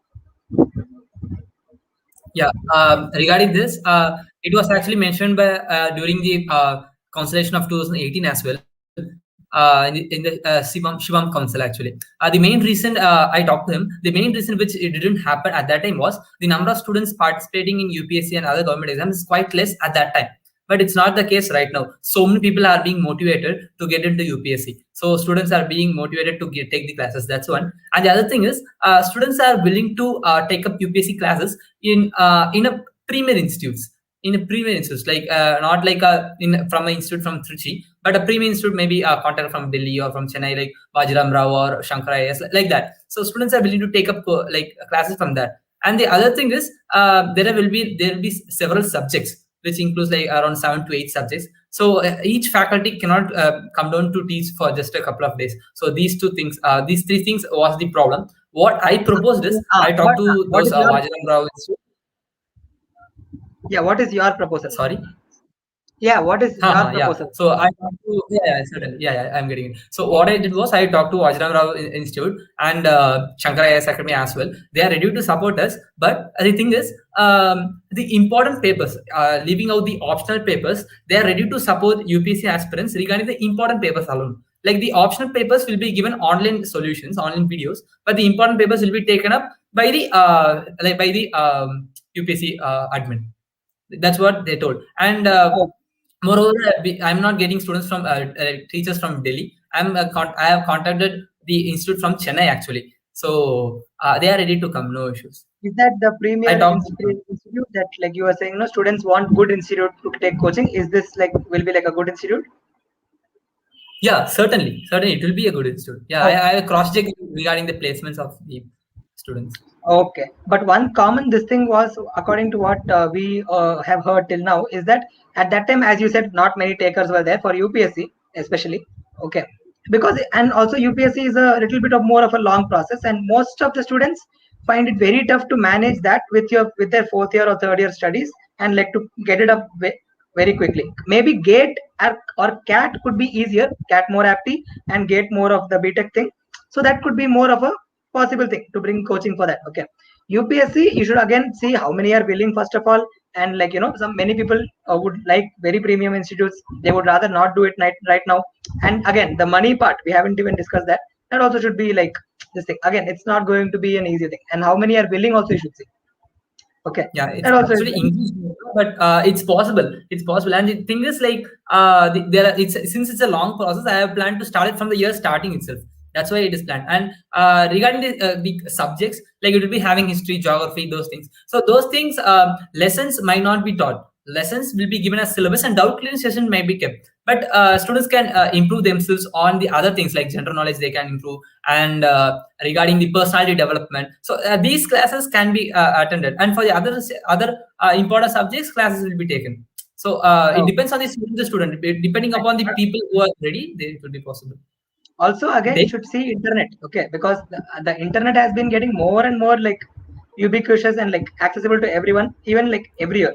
So like many things people might be ready, like when they sign up for a class, it's like a proper routine and all that, and they kind of get tense. Probably if they are left to their own free will, they can find out like material from the internet, and they can do it at their own pace and this thing. And it's also will be talked with the people. Like these things will be talked with the interested people, and surely it will be taken care. No issues. I can assure that. Just one small point. Just curious, why BMI calculator in this thing?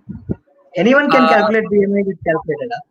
No, like it's not actually just a BMI calculator. What I searched is it will be having the fat percentage and BMI as well. And the other thing is like depending upon your weight, it will be giving out the how much age it actually your body shows. So there are so many facilities inside a simple machine. So that's why I used it. I mentioned it. It's just not a BMI. Yeah, it can be calculated over a calculator. I do accept that. Could have mentioned fat percentage calculator or something like that, which would have been better. Yeah, certainly. Yeah, this calculator can be used to put up a workout chart. Actually, we do have a fitness trainer, so he can use this BMI calculator, calculate the fat percentage, and a prescribed workout schedule can be given out. That's the major thing why I have. Fine, that's all. I think so we're at the end, so we just have one more thing. So even though we had a heart-racing debate, we did not have you guys questioning each other as such, because that is the crux of a debate that will happen, right? So if you guys want to have any miscellaneous question for each other, this is the time. You can just fire out questions at all three of you guys. Also, because like it's getting late also. So like 1 or maximum 2 short questions, and answer also like be to the point and answer it very fast. Like fast as in come to the point fast. Yeah. Fine. Can I start? Like or other candidates can? Yeah, fine. Like you start. Fine. To Madhav, the first question regarding the NIT Pay app. You have mentioned the pay app will be used to help the students who can eat same at the same time, like prior every mess every day, like that you mentioned it. But the problem is, if at all the count is uncertain, if at all the count is uncertain for every day, the number of raw materials they can't plan, right? For example, tomorrow if there is for example, biryani is being served at Annapurna, then all the students will probably go to Annapurna. Samely, if the other day, if MM2 is having biryani, probably everyone will go to MM2. So actually, the mess caterers will be having the profit percentage based on the amount of food they process, like the bulk quantity they buy. That's one thing, and the measure of the diet plan. I mean, the mess menu actually. Like one day they will be fully vegetarian, and the other thing will be just the non-veg side. So this thing will be happening to ensure the profit of the mess caterers. So I think, and then returning back the money to the mess caterers will be, they won't accept, from my opinion. They surely will not accept because they are compromising on their profit. So I don't think, and moreover, just paying money, they can use GPay and Google Pay and all. So Okay, I don't yeah, think. fine. Madhav wants to answer.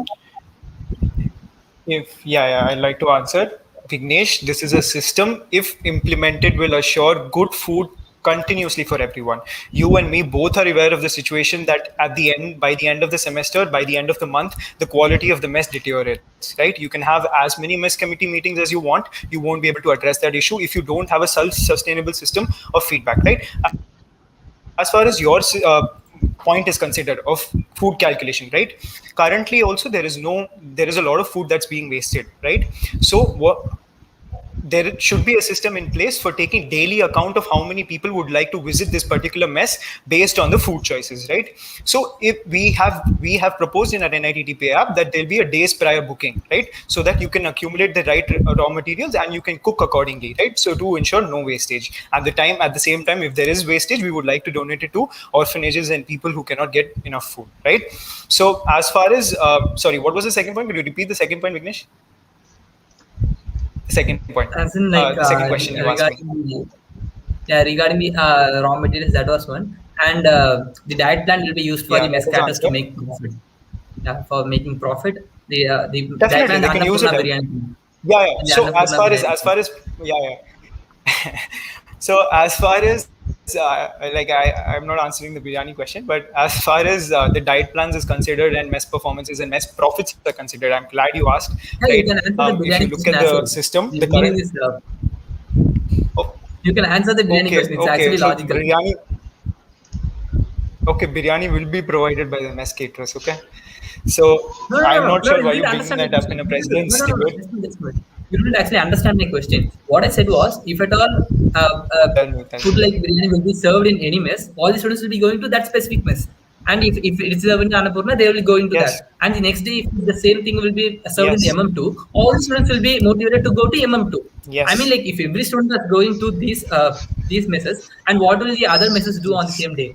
They will be facing a great loss, right? And it will be a burden to the people who is preparing biryani, isn't it? That's what I told. Yeah. Yes. So the argument to that point is, which is very valid what you asked.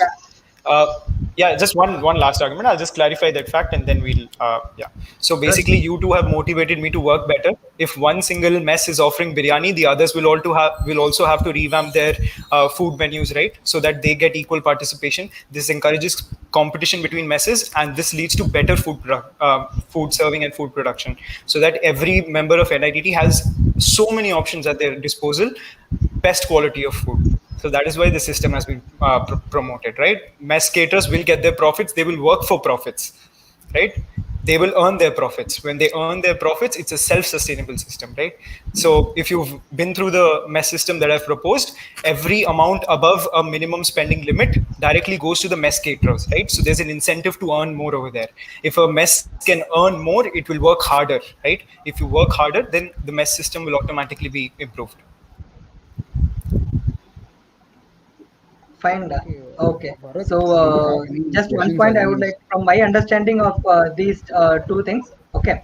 So again, the thing is that if this comes, like, there will be good competition, which it's a nice mechanism of model of getting the good quality. But the other thing is, now shops and LJB, now they have to do a lot of more hard work. So they have to be willing to, the caterers have to be willing to participate in the tender and get it, and the previous model ensured assured income, no matter whether person is eating or not, fixed 120 or whatever, they will with the registration multiply and deduct it, like their income is assured. So again, it is a balance between like what you're going to achieve. Okay.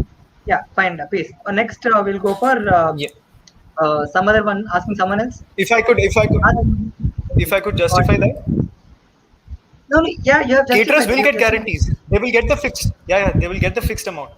They will get their fixed amounts. Yeah, fine. Now we'll have Bharat asking to whoever you want to now. Yeah, the same point. It is a good point. I just want to agree to what Madhav said, but the feasibility of the point is little not very much. Yeah, it's difficult for all the mess people to accept for what you're proposing. I just wanted to add that point. There is no change in their system. Their system continues as is. They will not be affected even 1%. They will start earning more. There is an incentive for them to earn more. They will readily accept the system.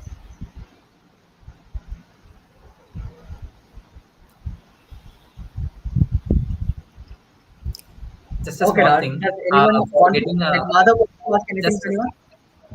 Okay, yeah, Vignesh, go ahead. Yeah, Vignesh is saying something. Just a small thing, for the feedback, actually when we are giving, there is a feedback for mess as well. So that portal is being taken care by the hostel office. So that's why the concerns are not heard from my point of view. If at all, the council gets involved in those feedback portal, it will be more than sufficient. So like they can know the concerns of it, and the more efficient working of the mess representative is more than sufficient, rather than changing the whole system. And for your proposal, the mess caterers needed a good technical knowledge as well for these things. They have to calculate much. It's a tedious process. So that's it. Cool. To the mess caterers, you will be saying that the amounts you were earning before, there is an incentive that you can earn more. Everything else remains the same. Right? As far as your point of saying that the feedback systems, if the student council looks at the feedback system, the issue is solved over there. I agree. The issue is solved over there. But why do you want to deny savings to students? Right? If you can promise savings to students on a weekly meal-wise basis, you can have them choose their mess options. I don't see anything better than that. So I agree with you, whatever you said. Yeah, I agree with you, whatever you said. Yeah, sure, Vignesh. Cool. Like anyone wants to ask anyone any other question? No, we are cool. No, I don't have any long session. I don't have a guys. Are you able to hear me?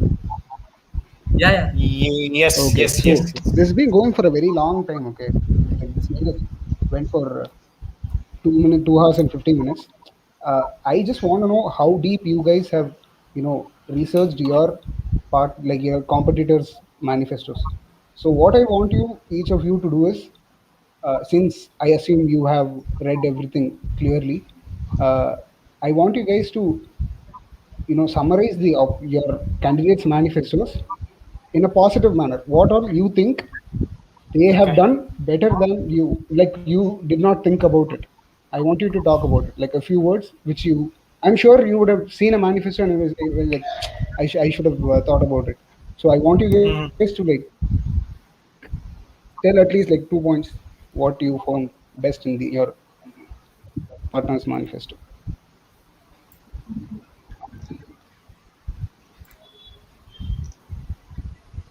Anyone can start. Okay, I'll start. So Vignesh, you want to go? You can go. No. Okay, maybe I'll start if you are okay. Yeah, as far as Vignesh's manifesto was concerned, he planned out things really well, right? There was a really good design. The manifesto was properly formulated, right? People told him that his font is not readable, so he corrected that when students approached him, right? So I'm very, very appreciative of that fact that he took student feedback into consideration, right? That is an amazing quality, Vignesh. Then as far as Vignesh's points are concerned, Vignesh, some of your ideas, like the forum Z, right? I'm appreciative of that fact. That is an amazing idea, right? As far as pitch in weekend is concerned, Vignesh, pitch in weekend was something that was tried to be implemented in the 1920 council. But I feel that along with the pitch in weekend, you could also do something. Yes, positive. So you could, along with that, do something that let that exist. That is a brilliant idea. Pitch in weekend is a brilliant idea. Maybe combine it with Pragyan to encourage participation, right? Maybe have if you have it with Pragyan, there's obviously nothing better than that. And for the existing entrepreneurship system also. So that holistic improvement, right? Everything should improve. So maybe you could focus on that. And Bharat, as far as Bharat was concerned, Bharat, I have a lot of respect for you. Lots and lots of respect for you. And as your manifesto, yes, it was practical, right? Some of the issues, okay, positive again. Some of the issues, definitely, you took student testimonials into account, right? What students, the problems that they face. And your idea with the decentralization of the council is right. It's perfect, right? That is the right way to go about it. But empower the current institutions, right? You can continue with your plan. That is an amazing idea, right? So empower the existing institutions. Bharat, as far as just a second. As far as the Google Workspace is concerned, right? So Google Workspace, yes, initially even I thought of having a Google Workspace, right? Because it eases up so many things, right? Gmail is probably the securest email, right? But at the same time, again, like try to improve the existing things, right? Google server was very, okay, positive. So yes, that was a brilliant thing. Should be implemented. Cool. Vignesh. Yeah, quick. Yeah. Okay. Can I go? So regarding Madhav's plan, just a minute. Regarding Madhav's plan, I like the motive of nurturing entrepreneurship, like those deferred placements. I really like that. There are some problems with regarding the TNP, but if that's corrected, then the entrepreneurship idea deferred placement is really nice. We can have that. And regarding Bharat, his plans were actually practical. But it was not, he didn't cover most of the aspects. That's the only thing. But his ideas was practical. It was like, okay, nice. That's it. Okay, let me start. Coming to Madhav, you were so organized that I really liked telling that you're going to release 12 points beforehand and releasing each manifesto on every day was really good. I really appreciate that. And the edX thing, that was really a good appreciative thing you've done. 6,000 courses. Whatever happens, if you bring that to students, it will be appreciated more. And yes. Coming to Vignesh, you also had an organized plan for releasing manifesto. The design and all was really good. It was also planned. You could have removed some unnecessary things. That is a suggestion. Yeah, that's it. Okay, guys. So that's all. If I could just add, like Bharat and Vignesh were the best competitors for this entire campaign, right? Constantly motivated me. I've had personal conversations with Bharat as well throughout the campaign, so we had a friendly interaction going on the sidelines, so that was also good. And yeah, man, appreciative of both you guys. Brilliant work. Okay, guys. So Just last, Vishnu, I'll tell last 2-3 things. Wrap. Okay. Wrap it. So one thing is about the equality curfew thing. We also last year did a lot of groundwork and discussion and all that. So what we feel is curfew, a college responsibility should be minimum to be able to guarantee that college can't control what happens in Trichy or in Chhatra. Okay. But college should be able to guarantee safety for all its inmates inside its own campus. Exactly. That is a very minimum basic thing, right? For all residents inside its own campus. So I think the outlook should be to through CCTs and through all that stuff, like create certain areas initially, small areas within which girls can be there till say like 11:30 and all. Then you extend that time till say the entire morning, but area is small. You can go it either way, okay. And then you make the area itself big, and everywhere you have CCTV and people patrolling, so that it becomes a safe space. The campus is safe, okay. So you can have maybe say a 9 p.m. curfew for the campus, like reach the campus before 9, but inside campus you can be anywhere. And college should be able to give safety to all the inside campus. That is this thing, okay, for which the Shivam sir's council and all that, they work towards the CCT and everything, instead of just saying we will remove council curfew, okay. So that CCTV, it's in place, but you have to again see of how many are there, what and all that lot of stuff, okay. But I would like, we would, task force would love it if anyone who becomes this thing can try to go in this direction, so that we can reach a point where the campus becomes a safe haven and like that, okay. That's one thing. And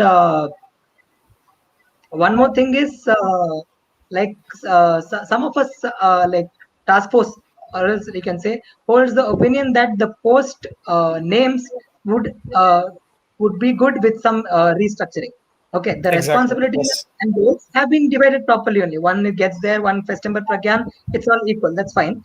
But for the same year candidates itself, if we have like one is normal, one is vice, one is something, one is additional, okay. Now that doesn't sound good, okay. Whereas you can even in your schools and everything, you would have had like say head boy, head girl, like school people leader boys, school people leader girls, okay. So like I would say that having a president boys and president girls, okay, vote base can be anything, can be worked around, either entire for entire or girls for girls, boys for boys, okay. Like one girl rep one boy or anything, but the name is very important. Like you shouldn't think that the name is trivial, okay. These are the small things that go a long way in removing preconceived notions in people's minds. That is again a very important thing when we go for equality, and we would love it if that also somehow happens in this thing. What Yes. So regarding this, like I had a panel discussion as well, right? And the tags of vice president and like assistant general secretary were just added. Additional general secretary were just added, right? So I feel that yes, you're definitely right at your position, and that should definitely be done. Cool, fine, yeah, okay. So that these were the two important these things, and yeah, that's all that I wanted to say in the end. Anything else, or we'll close with that? Yeah, 1 second. So yeah, again, we have had a 3-hour long session. So all the three candidates have expressed, yeah, touching the 3-hour mark now. So all the candidates have expressed their views and perspectives in a very wonderful way, and that is why we had this long session of 3 hours, so that all the audience will be able to understand the perspectives of each and every candidate with clarity. So I'm pretty sure by the end of this, each one will have an inclination to one person based on their ideas and what they plan and what they think. So we as task force urge you to go ahead with what you think based on the plans and ideas what they've got, and not because, okay, I know this person or I know that person, so maybe I'll go and vote for them. So this is, if this happens in this election, we think our campaign for SoapBox, what we have done so far, will succeed in a wonderful manner. So that is all that I want to tell to all the audience. Yeah, so that's I think pretty much it. We can wind up. Thank you so much, task force. Thank you so much, Vishnu. I just want Karthik. to take this opportunity to thank task force for working so hard for the past one day. Like I saw posts coming up at network issue or something. Am I audible? Yeah, continue. Yeah, like I've seen posts coming up at around 2 a.m. and all. So really hats off to task force for such wonderful work. Thank you so much, Vishnu, Karthik, Venkat, Sudarshan, and the rest of the team. Thank you so much. I definitely encourage everybody to vote as well. Please come out and vote on the 24th, right? And don't put nota. Maybe make a preference and vote for the right candidate. All the best, guys. All the best to everyone contesting. And yeah, that's all for today's session of SoapBox. Stay safe. Stay safe. Thank you. Thanks a lot.